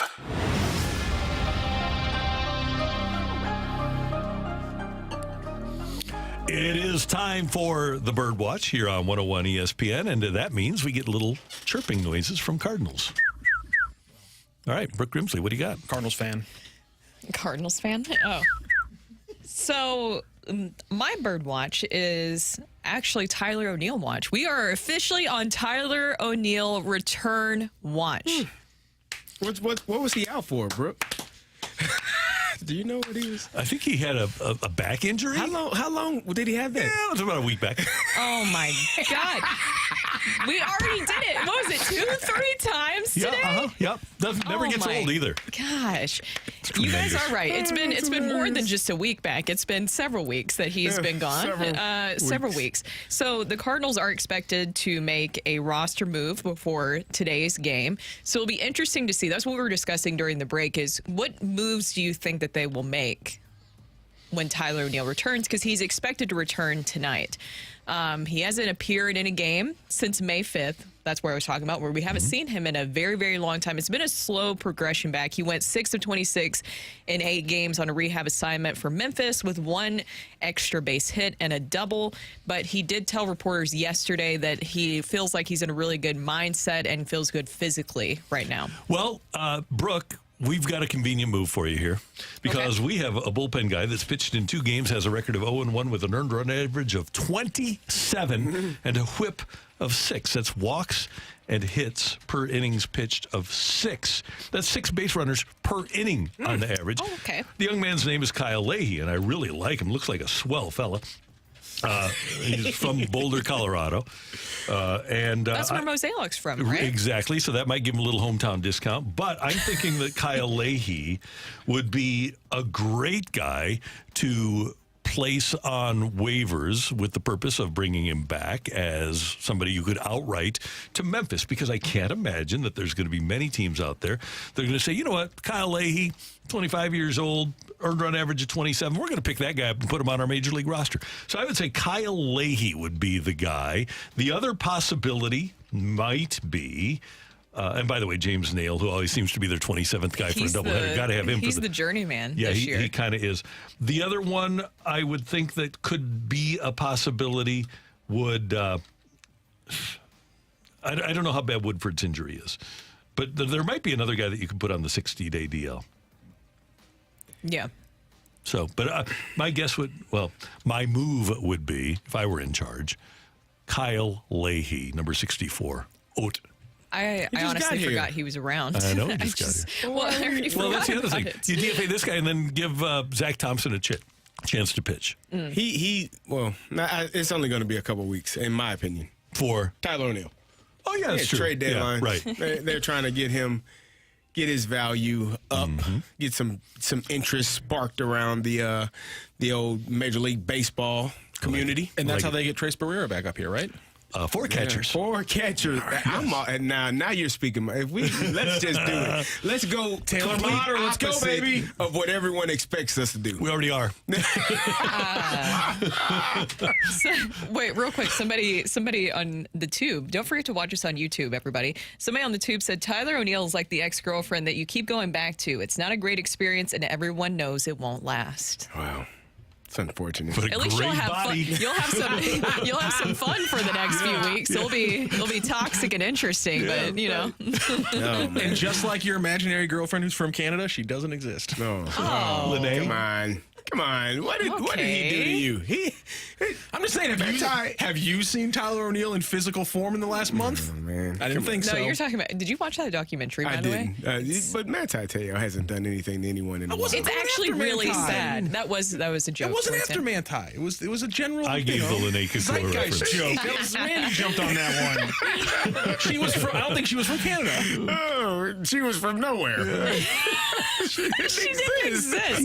It wasn't he. By the way, did you know that You have to watch the documentary because it's actually really sad. He would fall asleep with the phone line open, like listening to. I feel so bad for him because the man, or I think identifies as a woman now, catfish, really put him through the ringer. Yeah. You feel bad for him after that. Yeah. No, he went on TV saying his girlfriend. It was bad. It was really bad. My bird watch is actually not on the field. I don't have any players that I am interested in. My birdie went up into the front office, and it is sitting on John Mozeliak's desk. It is trying to peer in to figure out what this Cardinals team, what direction are we going? You have a POBO who was signed to 2 more years after this year. So we're going to be looking at what he's able to do. What type of legacy does John Mozeliak want to leave out on? And I know, guys that have had those positions. We talk about ego a lot, and sometimes we think of it in a bad way or as a bad term. Having a big ego in this position is not always a bad thing. And I think when you have an ego, when you have a mindset that you want to be great and you want to end your career on a high note, I hope that that's what John Mozeliak feels. I hope that that's what he thinks he can do and what he will do. And it's going to be intriguing to see how this trade deadline falls. Who do they move? Who do they bring in? What do they do in free agency? How much is he going to be allowed to spend in free agency to go get the starting pitcher, the number one, the ace? What are they going to do? Who are they going to move to go try to get their number two, their number three pitchers in trade during the trade deadline, or is it in free agency? I think that's the most important thing for this Cardinals team for the rest of this season and for 2024, 2025. Chirp, chirp, chirp, chirp, chirp. Guys, when Tyler O'Neill gets traded or placed back on the IL, which one comes first? Probably the IL. Oh. I want to see Moises Gomez here in a Cardinal uniform. Yeah. There we go. 780 OPS down to AAA, 21 homers, 54 RBIs after all of those home runs last year. Oh, by the way, Juan Yepes, kind of scuffling. He's hitting 197 at AAA this year with a 614 OPS, 4 homers, 22 RBIs. So Juan may have bad for these guys. Yeah, I do too. Because it's not a talent thing. It has truly become mental. It's like just the mental part of going back and forth and what you are, who you are, where you are. How does this organization see you? Where do you fit? What's your role? And a lot of these guys do not have a clue. Right. There are only a few guys on this roster, on the active roster right now, that have a clue as to who they are and what they're doing.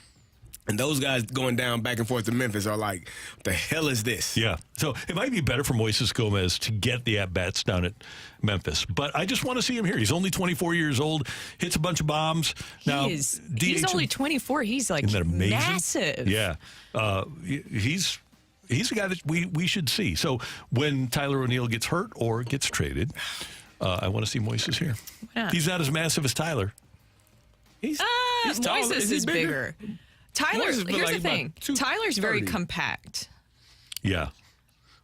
He's, how much do you think he weighs?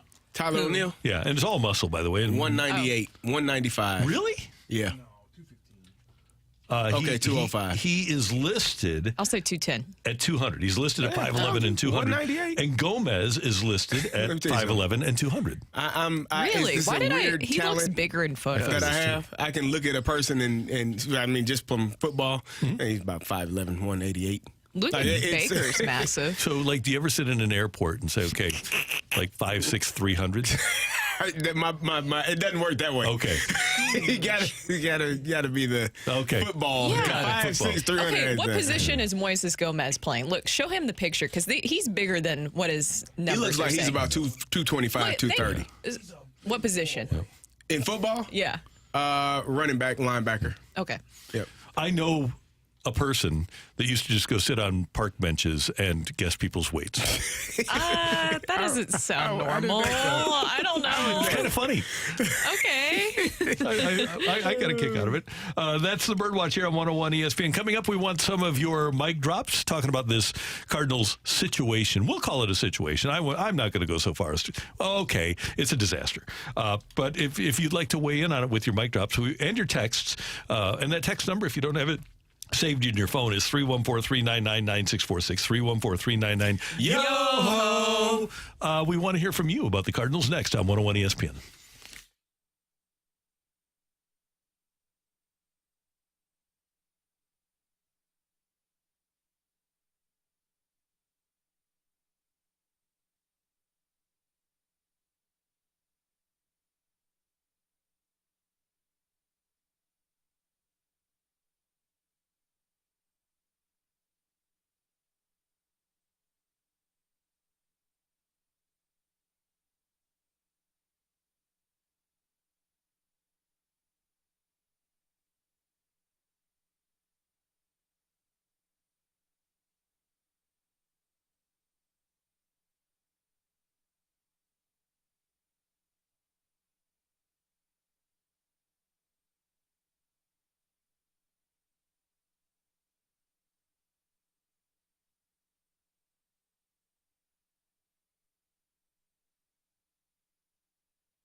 Notable quote here at 9:05. Time check brought to you by Clarkson Jewelers, an officially licensed Rolex jeweler. Brooke Grimsley, Carrie Davis, Randy Carricker on the YouTube at 101 ESPN STL. You're tuned to 101 ESPN Radio. You can still listen on the app, by the way, the 101 ESPN app, and you can also use that app if you would like to speak to us with a mic drop. We've got that mic drop feature on the 101 ESPN app. But an interesting quote here from Nolan Arenado to Lynn Worthy at STLtoday.com. Arenado said, in regards to Mozeliak saying that everything we're doing is geared towards 2024. Arenado says, I don't think about next year. I think that's a terrible strategy. I ain't got time for thinking about next year. I've got to think about now and what I need to get done and try to help this team win.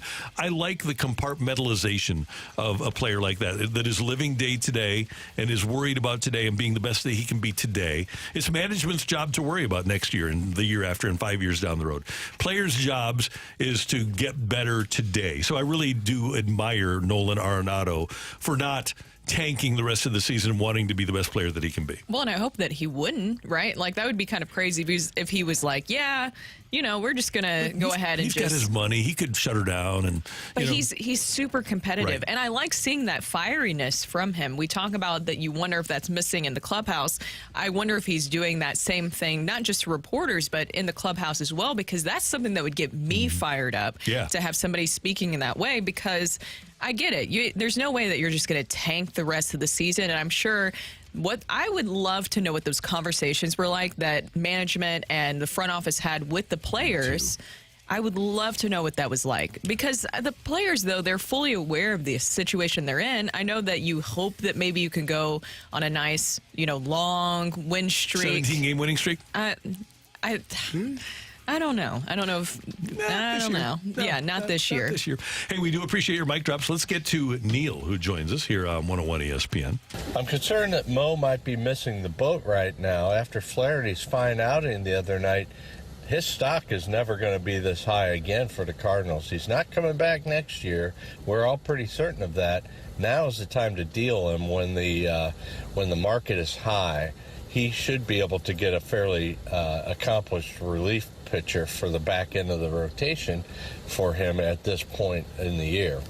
And Neil, I would add to that, don't put yourself in a situation where you're gambling with Jack Flaherty's health, because Jack has gotten hurt in the past. The sooner you can move Jack Flaherty, who this month, by the way, is 3-0 with a 1.45 ERA, the sooner you can move that piece of property, you hate to say it's a piece of property, but in baseball terms and athletic terms it is, the better. So I would agree with you. Move on from Jack Flaherty because he's not going to be back. I think it's pretty clear the Cardinals are not going to pay him. Yeah, I mean, if you can get it done, and like you said, before he gets, I think you might want to get him one more start. Hopefully it's one of those great starts that you've been wanting all season, and then that just brings his value up a little bit more. And you're going to move on because he's not under contract for next year, and you don't want to lose him in free agency for nothing. So the Cardinals are probably looking to move him. It just depends on what they get in return. And you heard Mo say it earlier. Is it an A-ball player? Is it a AA, AAA? What are we getting in return for these players?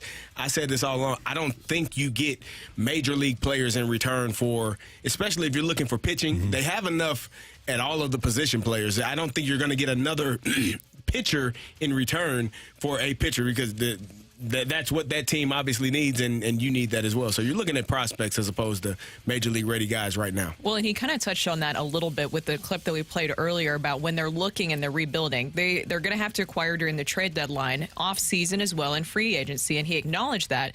But when it came to evaluating some of the young talent they're looking at and bringing in possibly with some of these trades, he mentioned that basically for 2024, 2025 is when he's seeing these players would be able to fit into the equation. He said 2026 is too far away. Yeah. They're wanting results sooner rather than later with some of the young talent they're looking to bring in. What's the last year of Mo's contract? 2025. That's convenient. That is. Yeah, it is very frustrating and interesting, because even if you look at the stuff with Dylan Carlson, and maybe this is just trade bait with him, with the Yankees and the report that possibly they're interested in him and you might get a lot in return, but it's interesting to see how much things have changed where he's not a part of the Juan Soto talks, and I know they wanted way more than Dylan Carlson. We all are fully aware of that now. But remember, John Mozeliak told him, don't worry, you're not going to be a part of a trade. Like, you're fine, just go out there and play. To this season, Dylan Carlson saying last night that there hasn't been any dialogue between him and the team. Let's get to another mic drop from Chris here on 101 ESPN. So we're desperate for pitching, and we DFA a pretty good pitcher. I would argue that his ERA just got blown up by one bad game. But I have no idea what this team's doing anymore. It's just ludicrous. Well, it's amazing to me. And I mentioned to you guys off the air earlier, everything since Helsley's blow up against Philadelphia in Game 1 last year has been like the Cardinals have fallen off a cliff. I would say even further than that. I think that Mike Schilt, the way that things ended with that, we're seeing the ripple effect. Losing somebody in your organization who has been a part of your organization for nearly 20 years, losing that piece, I think, has a lot to do with it. Losing Skip has a lot to do with it. Losing Matt Holliday has a lot to do with it. I think that we're seeing the ripple effect of so many different things to the point where it's like a tidal wave coming in. It's not good at all.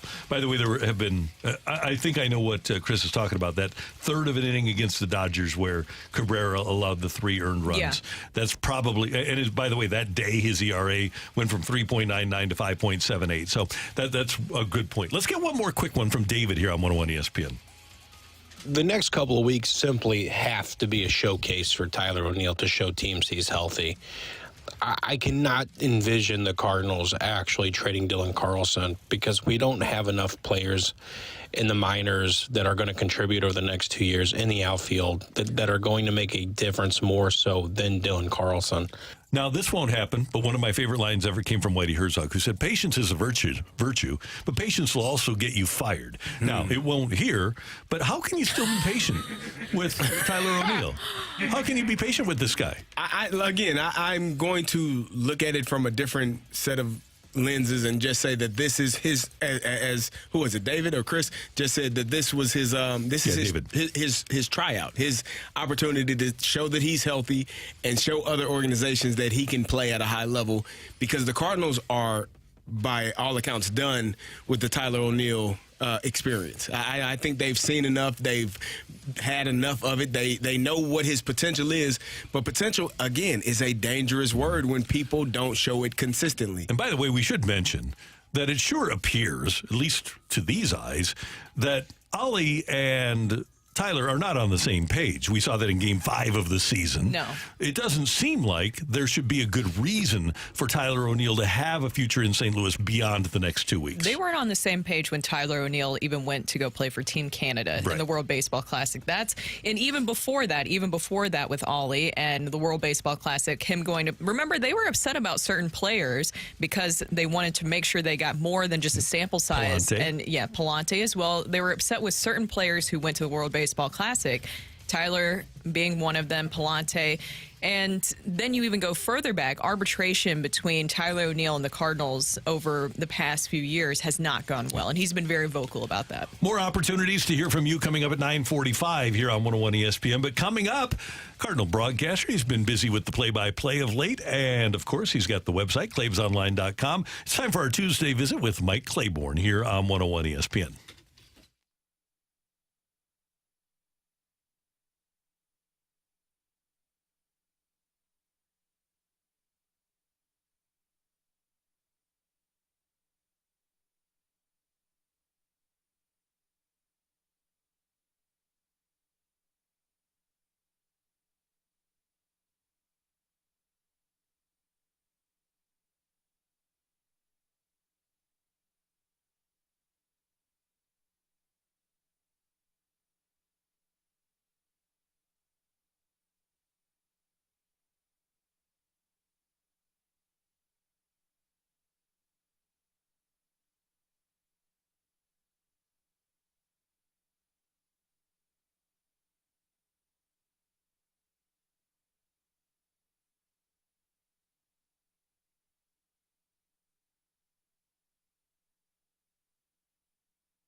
Hey, it's here. The heat, humidity, scorching, sweaty temps, those high temps that force your AC into overdrive and lead to sky-high energy bills. The solution?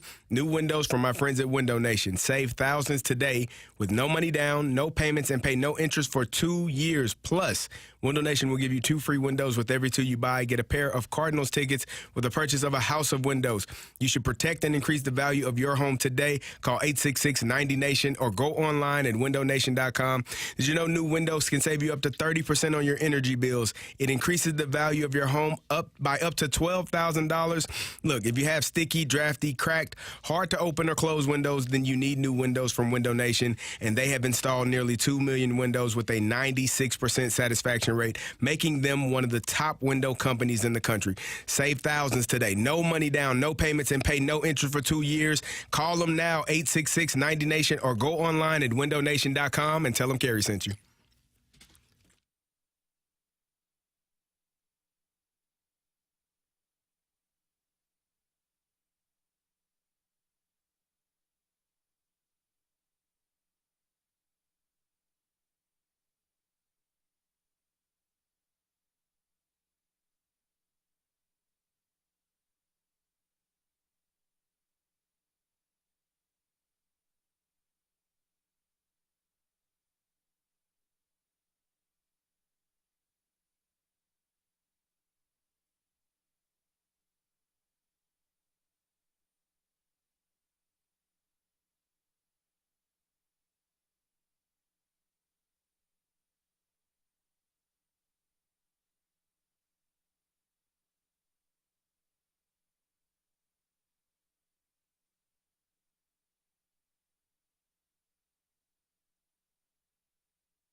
Brooke Grimsley, Kerry Davis, Randy Carricker. Go to your computer and type in the subject line, claibsonline.com. Go to Mike Claiborne's great website, tons of great content all the time. And, of course, you can hear Mike Claiborne on Cardinal broadcasts with John Rooney on vacation. He's been doing the play-by-play. And you can hear him here Tuesdays with us here on 101 ESPN. Claibs, good morning. How you doing? I'm doing well. Just hoping to get another win today. Hopefully. How have you enjoyed the play-by-play? Oh, I always enjoy it. It's a lot of fun. I've had a chance to do it for a while now, and working with Ricky and John, and before those guys, Mike Shannon, it's been a blast. It's been a lot of fun. It's even more fun when you win. Yeah, no doubt. Yeah, you sound better. At least you feel better. Because when you suck, like sometimes it happens. You just like, that didn't come out right. So, but we've been on a little bit of a run, so it's been fun. Speaking of being on a run, Miles Mikolas said after the game, post-game yesterday, if we can win 10 or 12 games, maybe we don't have to say goodbye to some of our close friends. How real is it in that locker room, in that clubhouse, that guys know exactly what this team needs to do in order for guys to actually stay around? Well, I think it's pretty evident. I think these guys have finally come to the conclusion that the only way they can save each other is to play for each other. And, this is a pretty close-knit group of guys, and they don't want to see people move. I think they want to have a crack at this thing. Like I think everybody thought they would be good at the beginning of the year. It didn't work out, and now I think they're getting a second win, and who knows? It's one of those things where I think you have to do business now before – obviously the trade deadline, but this is a division that's still winnable. I mean, we've caught Milwaukee before, and while I respect them as a ball club, I think if the Cardinals are right, and I think it starts with pitching, if they're right, they can compete. I mean, they can win this thing. And I know I may sound like I'm losing my mind, but if you look at the schedule and you look at the teams they're facing, you take 2 out of 3 against everybody here down the stretch, and maybe you sweep somebody before the All-Star break, you're right back in it. You got to get it into single digits out of first place, and you got to get to 500. If you do those 2 things, then obviously you might have a seat at the table. Claves, do you think it was just you talked about guys knowing that they need to play for one another and the kind of the fire being lit under them now. Do you think it was just something to start the season where they knew they had a talented team and they just didn't perform and it was just underperformance the entire time? Yeah, I think it was a combination of things. I think the WBC had more of an impact on the Cardinals than we thought, and I think Houston can say the same thing. They just never meshed coming out of spring training, and they started to scramble. They started to press. One thing leads to another, and all of a sudden you find yourself in last place. Now I think that things have started to come together. They've dealt with some injuries. They've had some people come in that have surprised them as far as their play is concerned. And this is more reflective of what I thought the Cardinals were going to be the last few games that they played. Now, you can say, well, it's the Washington Nationals. Yeah, but Washington can swing the bat a little bit. Their pitching is a little suspect, but they can swing the bat. They don't hit home runs, but they find a way to get on base and score. You look at Miami, I think one of the surprise teams in baseball. They can pitch a little bit. They've got a pretty good batting order as well. And, if you beat those sort of teams, and then you go into Chicago and do some business there, you play them for 4 games, you get 3 out of 4 there, go to Arizona, who's slipping a little bit. Maybe you get 2 out of 3 there, and then you come back home and take on the Cubs again. They have a shot. Now, it's not as great of a shot as you'd like for it to be, but I think they still have a shot. Claims, we've been talking about some of the interesting things that were said yesterday with John Mozeliak addressing the media and Oli Marmol following up afterwards. One of the big takeaways that I had was the outfield situation, at least moving forward for the next few weeks as they approach the trade deadline. What is your takeaway with the Dylan Carlson situation, how it seems like he's kind of fallen out of favor a little bit? Yeah, but you know what? He got a shot last night and was one of the best players on the field for the Cardinals. He's always kind of been in that no man's land role. I mean, you have him in center, you put him in right. He was struggling at the plate. I think what Dylan Carlson is doing now is trying to fight through the wall and not worry about the noise around him and just go play. And I thought we saw it last night. Is he an odd man out? I'm not sure. I know we have some guys that they're going to showcase. I wouldn't be surprised to see, if O'Neill comes back and Carlson, they're going to showcase these guys. And whoever they get the best offer for, that'll be the person that'll move. And, we're going to lose a good player somewhere along the way before the deadline is for sure.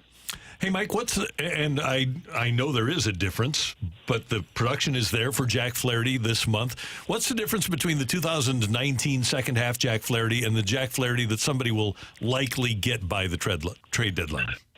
Well, you know what, Randy? I think we're seeing more than 19 because he's pitching instead of thinking. Jack is a very meticulous player, and I think sometimes he overthinks things as far as how fine he needs to be. I think, the whole catching situation has been a little bit of a distraction. You can even say the defensive alignment has not been where it needs to be. I mean, we have a lot of balls that are hitting the air that aren't being caught. And, if you look at some of the plays that have been made, maybe if a guy was a few steps over or a few steps here, maybe that'd be a difference maker. So I think with Jack, I think he just said, you know what, screw this. I'm going to just go out here and do what I do. And, he's a pitch-to-contact guy, but he can also get a strikeout. So he's a guy I think has just reduced the distractions around him. And if he goes, he goes. I mean, I think he's prepared for that. I was kidding him the other day. I said, you have your bag packed, because he's a guy that he's pitched so well. He's pitched well enough to get traded, but he's also pitched well enough to be re-signed. Right. Mike, Cardinals have had myriad guys over the years that were relievers that wanted to start. Trevor Rosenthal comes to mind. Even when he was the closer, he wanted to start. Several other guys. And one of those people that we talked about when the Cardinals got him was Genesis Cabrera. Are you surprised that the Cardinals never sent him down to stretch out like they did with Zach Thompson earlier this season? I think the reason why they didn't is because they needed him in that role. I mean, we didn't have a real good quality lefty who could get people out until he rolled in. Now, he was inconsistent. I don't think there's any doubt about that. But I really felt like because they didn't have a plan B, if they moved him into the rotation, is the reason why they kept him in the bullpen.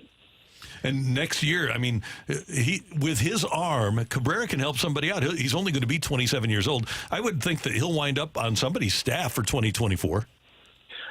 Somebody's going to kick the tires on him. I don't think there's any doubt about that. He's got talent. I don't think anybody's questioning his talent. I think that in his situation, he wanted to be in one role, and the Cardinals felt he would be more effective in another role. They disagreed, and as Mo said yesterday, he'll have a chance to go somewhere and do what he wants to do as far as what role he wants. Claibs, you talked about the fielding and hitters, players not being in the right spot when balls are being hit. The Cardinals starting rotation leads the league in hits allowed. And we had a cut from Mo earlier talking about maybe they'll go more to pitchers that are swing to miss. How did it take this long for this team to realize that, A, they had guys out of place, and B, they needed to find pitchers that are more swing to miss than pitch to contact? Well, that's a good question. I think they've known it. I think from the defensive standpoint, because of the injuries that you've had, like your Gold Glove second baseman might have been your best outfielder, and you can move so many people in and out of different positions that there was no real continuity. That was because of the fact you had injuries, you had people who weren't performing, and I think it really cost them. I think it really cost them down the road. Now, with regard to swing and miss, well, everybody likes swing and miss these days. Okay, I mean, we'd all like to have that. But there's other ways to get people out. You maybe want more ground ball pitchers if you have this good defense you thought you had. It just depends, because I think we need to get back to finding pitchers instead of throwers. We're all enamored with somebody who can hit the gun at 100-plus miles an hour. But I'd rather have a guy who throws 96 or 94 with control. He can go up and down. Miles Mikolas is a great example. When Miles Mikolas is on, he's really hard to beat because he's a strike thrower.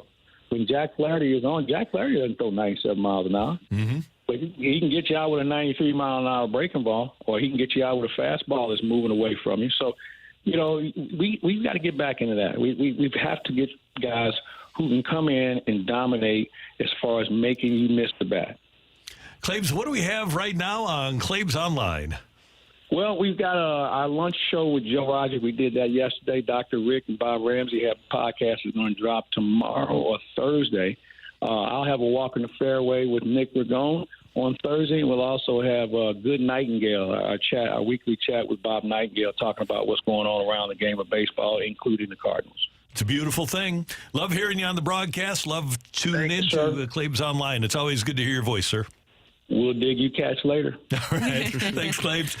Mike Claiborne with us, as he is every Tuesday here on 101 ESPN. Coming up, a few more of your mic drops and texts in regards to what's going on with the Cardinals on the heels of John Mozeliak's media session yesterday as we head towards the trade deadline on August 1st. It's coming your way on the opening drive on 101 ESPN.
Hey, if you want an absolutely divine salad, you need to head to the Fenton Bar and Grill on Rudder Road in Fenton.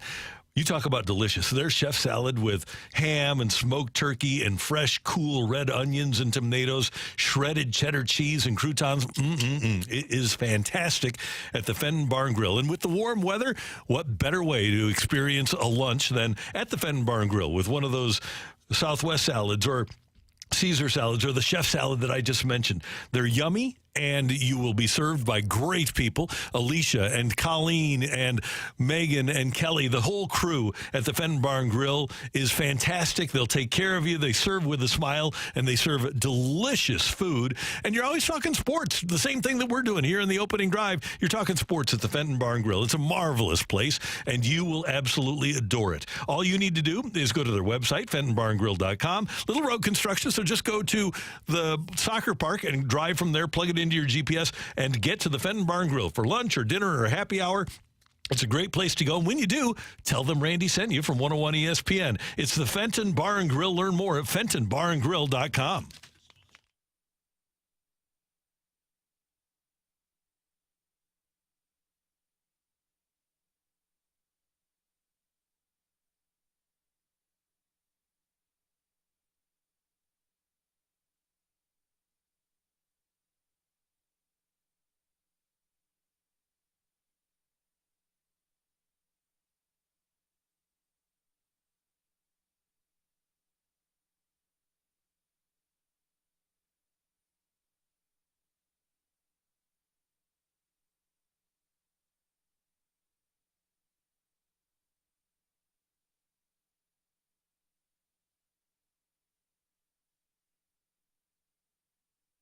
This is Rocc with your Sports Center update, driven by Johnny Londoff Chevrolet and Johnny Londoff Autoplex. The Cardinals with another win, this time over the Marlins as they start their series with a 6-4 victory. Mikolas gets a start yesterday, and he was solid. 6-inning pitch, 7 hits, 3 earned runs, 3 strikeouts, but 2 home runs. Allowed Cardinals back in action for Game 2 of this series against the Marlins. It'll be Edward Cabrera for the Marlins. The righty is 5-5 with a 4.7 ERA. He faces off against Jordan Montgomery, the lefty, for the Cardinals. That is your Sports Center update, driven by Johnny Londoff. Find new roads and shop 24/7 at londoff.com and londoffautoplex.com.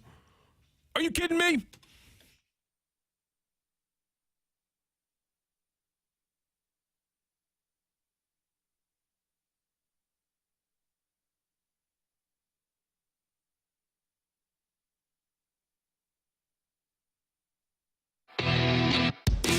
I mean, we're being patient, but, I could have been impatient a month ago. It's not going to change how the industry looks at the next 2 weeks. John Mozeliak, not wrong there. Trade deadline deals don't happen until the trade deadline. Who's making deals in April and May and June and the first part of July? It just doesn't happen in baseball. So you can try all you want, but other teams, especially teams that are not in the race, at least realistically, they think they are. And so that's a problem that you have at the trade deadline. It is the opening drive on 101 ESPN. Brooke, Carrie, Randy, great to have you with us. And I have been decidedly negative today. I think Goose Gossage would have called me a negative blanker probably by this point in the show. The Cardinals did win last night. They knocked off the Miami Marlins by a score of 6-4. And by the way, the Cardinals are no longer alone in last place in the Central. Tied. Did we say tied for fourth or tied for last? Oh, we're tied for fourth, baby. Okay, yeah, we're tied for fourth. Okay. Look at us. Look at us. Not 2023 world champion Pittsburgh Pirates. That ended fast. Yeah, that did not age well, did it? So let's be a little bit positive. We aren't the worst anymore. Not great. No, it is great. I don't know. You I don't know if I want to be. You have to celebrate the small victories, Brooke. You have to embrace the small wins in life. This is it's a step forward. It doesn't feel like it. You can't get to first unless you move up to fourth. How about this one? If The you're Cardinals not first, you're last. And there you go. There's that. Cardinals are closing in on the Mets. Oh, there you go. The Mets have been really bad. I want to go back to something that you just said, which I think we all understand. You can't make trades in April, May, or anything like that. But I just want to point out, when were a lot of these rules announced, and how long have they been talked about? Major League Baseball rules. The shift? Banning of the shift. Yes. Yeah, how long has bigger that been talked about? And when did that rule change happen? We knew about it because I asked Mo about it at last year's end of season press availability. Are you Yes. sure? In October, yes. Are you And sure? what did he say? I'm positive. And he said, I asked what changes the Cardinals might make to their roster based on the rules changes. What did he and say? his response was, we aren't going to change anything. We're going to just wait and see what happens, and then we'll react. Is that a strategic mistake? Yes, it is. What else is a strategic mistake? Also, maybe just getting Wilson Contreras during the offseason. I know that there was a pursuit of other pitchers and so on, supposedly, and all that. But I'm saying is, I think we all understand you can't make trades until you get closer to the trade deadline, but you also have to acknowledge that there's maybe some missteps along the way, some strategic mistakes along the way.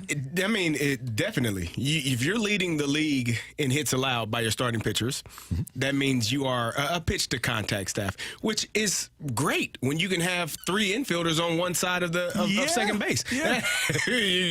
We know you're going to hit it there. Hit it to one of them, big guy. That's great. But now you're no longer allowed to do that. You still have the same pitching philosophy, and balls are finding gaps. They're finding holes. They're finding ways through the infield, and your starting pitchers are getting knocked around consistently. That to me, I would feel like in April, maybe May, something would have clicked and said, oh my, this is a problem. It's because we're not shifting. Those would normally be outs. They said patience and the World Baseball Classic, so they had things that they could point to. I am so sick. Okay. Yeah, and you do have an issue, by the way. Yeah, we know. You do have an issue when Tommy Edman is your best center fielder and your best second baseman. Because if you want to have maximized defense and you're supposed to have a ground ball pitching staff, then you want DeYoung at short and Edman at second. But they don't have that when Tommy Edman is playing center field. Then all of a sudden you have Gorman at second base, and Gorman as a second baseman is a terrific hitter. But he's not going to be an elite second baseman. Then who's your DH? Wilson Contreras? Your catcher? Yes. Then who's your catcher? Ivan Herrera. Oh. There we go. Hey, let's get a mic drop from Jimmy, who's here on 101 ESPN. Jimmy. Make it make sense. We refuse to include Dylan Carlson in any talks for Juan Soto. He was the future. We weren't doing it. No way, no how. Now fast forward, and he's the odd man out. Fourth outfielder for an often injured Tyler O'Neill, who's coming off the IL. Is this a showcase for O'Neill, or are we really giving up on Carlson when we could have potentially included him in anything for Juan Soto, but the answer was a very strong no at the time? Two things here. Number one, I believe, like Kerry does, that this is a showcase for Tyler O'Neill. It was not going to be Dylan Carlson for Juan Soto, and I know that Jimmy wasn't referring to that. But the Cardinals did not have what it took. They could not have matched what the Padres gave up for Juan Soto. Could not have matched unless they were willing, and unless you were willing to go Jordan Walker, Mason Wynn. Unless you were willing to do that, then it was not going to happen for the Cardinals. And what's the point of even talking about it if you aren't going to make the deal? Why not tell the guys that you're not trading for Juan Soto, so that you can at least give them peace of mind so that they can perform better, because you were trying to win a division last year. Why not tell them to calm down, that they aren't going anywhere? The Dylan Carlson thing, I think one part that I will agree with him with, because it was more than just Dylan Carlson involved with that trade, but this is something that a lot of people are bringing up, is how quickly players fall out of favor. And when you go to him and you say you're not going to be involved in a trade, we're going to, trust in you, just go out there and play. And then now fast forward to last night, where you have these trade rumors possibly tying Dylan Carlson with the Yankees, and then you pair that with what was said about the outfield, and Dylan Carlson's kind of on the outside looking in. He had a great game last night. He was able to make the most of the opportunity, but you listened to him last night and you could tell that he kind of feels frustrated. There's many writers out there with those quotes. He kind of feels frustrated with the position that he's in. He felt like maybe he wasn't able to get the most of some of his opportunities this season, and there wasn't a defined role. And he's not the only one that has kind of hinted towards that this season, where they've been, moved around so much. There's not a clear, consistent role, and it's hard to build off of that. And I don't think that's a coincidence that you've seen players kind of fall back, not just defensively, but offensively as well. I think when you're looking at Dylan Carlson, he can be frustrated frustrated, but he has to take some of that blame as well. He got hurt. So when you get hurt, you put yourself in a position to not play. And it's unfortunate. It's part of the game. Unless Injuries. you're Tyler O'Neill, then Well, even with Tyler O'Neill, he's only coming back. Yeah. He's going to be here for 2 weeks, I think, at most, and then he'll be out of here. And that's just my personal opinion. With Dylan Carlson, I think there are only a few people that have real gripes with how their season played out. I think Jordan Walker is one. I think Wilson Contreras is another one. Maybe Genesis Cabrera could have that gripe because he wasn't given an opportunity to start, even though they had multiple starters go down and moved from the starter rotation to the bullpen. You brought up Liberatore. You gave Dakota Hudson a chance, and Cabrera didn't get that chance. So maybe that's where his frustration lies. But all in all, you got guys that are just filling in holes that were created by injuries and guys not performing at their best. And if you're the Cardinals, you let Carlson play with a bad wrist last year for about 43 games after the trade deadline. And now he's played 58 games this year. 103 games he's played since last year's trade deadline, about half of those with a bad wrist. Is that the way to judge a 24-year-old player's long-term future? I don't think so. I agree with you, and that's also on the player because, you know, fans get upset when players don't play hurt or when they don't battle through or fight through, but there are some injuries that you physically cannot be your best self. So you're not helping the team. You're definitely not helping yourself when you're playing injured and you can't swing a bat at the way you were accustomed to doing it. Whatever the injury is, if it's too bad, you can't play. But it also is it's a hard thing for you because while you're missing out on playing those games, someone else is. They are getting the opportunity that you are missing. So it's you know, 6 in one hand, half a dozen in the other. You have to figure out a way to stay healthy and then play your best when you are healthy. Let's get Janet, our final mic drop of the day here on 101 ESPN. I heard Mozeliak talking, but the only thing I never heard him say was, it's my fault. And maybe sometimes it would be nice to hear him admit that he screwed up. Can't disagree with that. And we have the polar opposite here in town in Doug Armstrong, who does take accountability and blame. And I think Mo, to an extent, I mean, we all know whose fault it is. And I think Mo has... I get that you haven't heard it, Janet. And by the way, thank you very much for listening and for the mic drop. But I would like Mo to just come out and say sometime, hey, this is on me. Take accountability. He did with the Martin Kilcoyne interview. He said the coaches haven't done anything wrong. Ollie and the coaches haven't done anything wrong. We gave them the players. To me, that is taking accountability, even though he didn't say it's my fault. No, it's not. It's assuming that people will assume that you took responsibility. When you take accountability for something, you say, I didn't do this correctly. I could have been better. I should have gotten us better players. Our coaches are outstanding. They have done everything that we have asked them to do. It has not worked out well because we didn't bring in the right people for them to have that success. Can I give you one more before we break? Yes. There's a texter from the 314, and I know we're frustrated. Dylan Carlson possibly to the Yankees. This person said, I'm looking forward to the Yankees trade. I think Aaron Judge could be the catcher or second baseman the Cards have been looking for. Problem solved. Yeah, right. There we go. You put that man at second base, all things are right with the world. You know what? Good to go. I'll even throw Kisner in on that. There you go. If they want him. Yeah. If they want you him. can let him play catcher, and Wilson can be your DH. Yep. I mean, Skip Schumacher moved from the outfield to second base, didn't he? He did. He did. It can work. Yeah. Craig Biggio, right? Yeah. So, hey, kids, you know what? We've got Loverboy tickets to give away in our next segment. That's right. Your chance to score a pair of tickets to see Foreigner with special guest Loverboy tomorrow night at Hollywood Casino Amphitheater. Tickets for this historic farewell tour are on sale now. And you can text in to win free tickets to see Foreigner and Loverboy. Now, you can get all the details at 101ESPN.com or on the 101 app. But the best thing to do is just to text in now, 314-399-9646, 314-399-YO-HO. And Matthew, do you have a great question for us today? I have a question. Might not be a great one. Okay, let's go. I appreciate the honesty. No, because I want to make sure that the person who's going to this concert is someone who's a loyal listener. So I need them to go back to the very beginning of the show and answer me this question about what was easily our biggest topic of the day, Randy Carricker. Okay. Who won the NBA Summer League? Good question. Let's take texter number 23. 100%. 23. Oh, my God. Coming your way on 101 ESPN to win those tickets.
You know, there's no greater summer treat in St. Louis than ice cream. And how about Schnucks Cardinal Crunch ice cream? What a great idea. And it's an exciting scoop for you, get it? At Schnucks, the fun new ice cream flavor that you're going to love is Schnucks Cardinals Cherry Crunch Ice Cream. It's cherry and vanilla pudding, swirled ice cream, red and white, for the Cardinals, of course, sprinkled with candy-coated graham cracker pieces that bring the crunch. And it's real ice cream. That's because Schnucks uses real milk and real cream. And wait until you see the Cardinals baby blues on the packaging. You're going to love it. And you can find it in the frozen aisle at your Schnucks. And while you're there, take a look at all the other unique flavors of Schnucks ice cream there are. Just look for the red Schnucks circle on the carton. It's amazing. It's delicious. Ice cream and the Cardinals. Is there a better summer combo? Schnucks didn't think so, and that's why they made Schnucks Cardinals Cherry Crunch Ice Cream. So root for the Redbirds with scoops of Schnucks Cardinals Cherry Crunch Ice Cream exclusively at Schnucks.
I want to rock.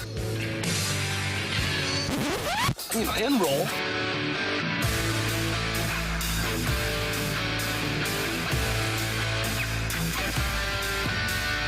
Let's rock. Let's rock today. Got a balloon party coming up at the top of the hour with T-Mac and Ajax. But right now, Matthew Rocchio and Rock and Roll. By the way, do we have a winner yet for our fabulous Foreigner and Loverboy giveaway for the concert tomorrow? Yes, we've hit caller number 23 with the correct answer. We're just informing them now, so I'm going to get you a name hopefully by the end of the segment. And I will give you the answer that it is the Cleveland Cavaliers that hammered the Houston Rockets in the NBA Summer League Championship game last night. So congratulations to the Cavs.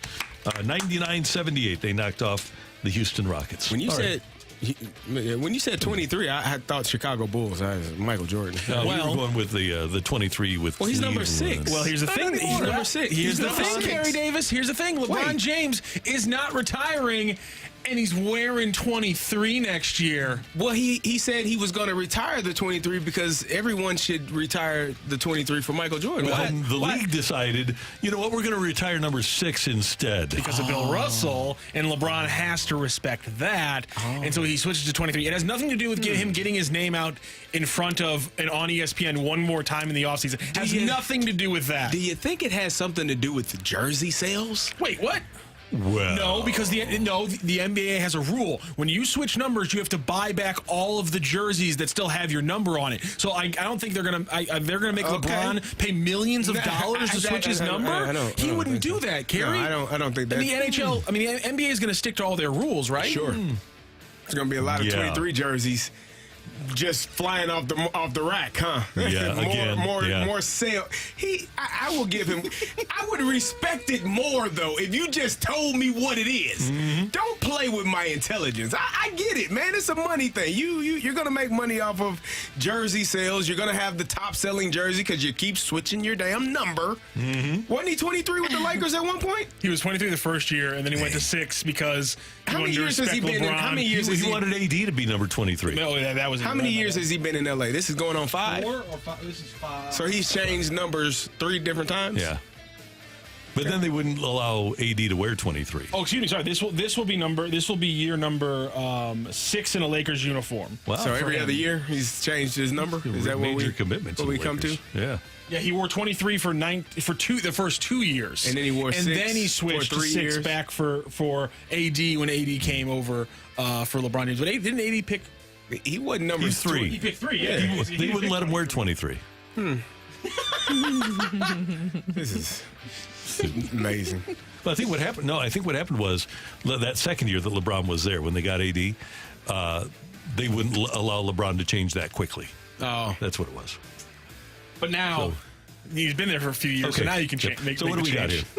What do we got on rock and roll? One other thing I had, it just came out. Rory McIlroy, obviously, he's feeling it right now. He says that this is the closest he's felt to winning a major in the last 9 years. He feels like he's going to do it. He's plus 700 to win the Open, Randy. That's the second highest number out there. And the reason I'm saying that is because Jon Rahm's at plus 1,200. Brooks Koepka's at plus 1,800. Are you rolling with Rory's confidence, or do you like maybe a guy like Brooks with double the odds? I am going to go with Rory. The last time the Open was played at Royal Liverpool, 2014, he won there. He's red hot, rallied to win the Scottish Open last week. So I'm going to go with Rory to win here. I need to get in a pool. Plus 1,800 for Brooks. I'm taking Brooks on that. You're going to take Brooks on that? When it's over double the odds from Rory, I'll take Brooks Koepka. I mean, the guy, he locks in for majors. We know how he does it. This is his MO. I got to get in a pool. You gonna play some money on that? I got a little trip. I got to be on a bridge at some point soon. Me and a bridge have an appointment soon. Yeah, crossing one of those bridges. Drive right over it. Turn right back around. Turn right back around. There we go.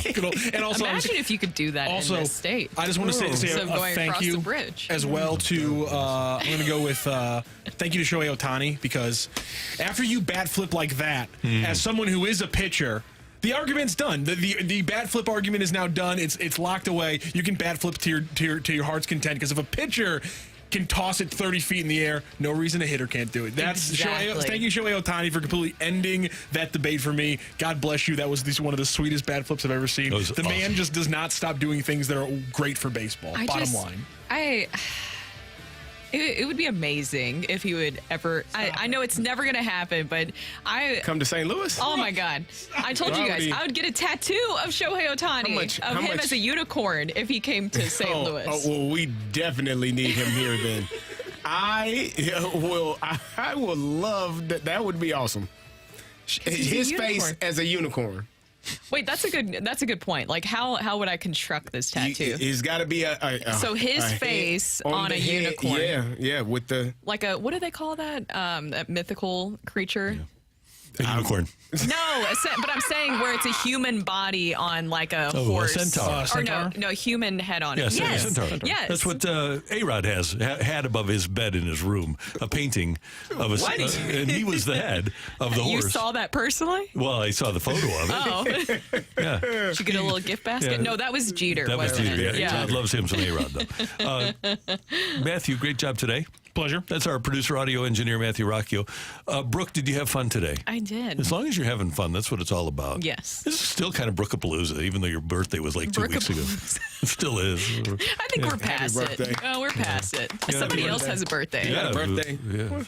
Next week, this coming weekend. And then you're Sunday, yeah. Yeah. You're right after that. You're a couple of I'm in weeks August. after that. Yeah, I'm a Leo. Are we all July. Cancers? Oh, you're.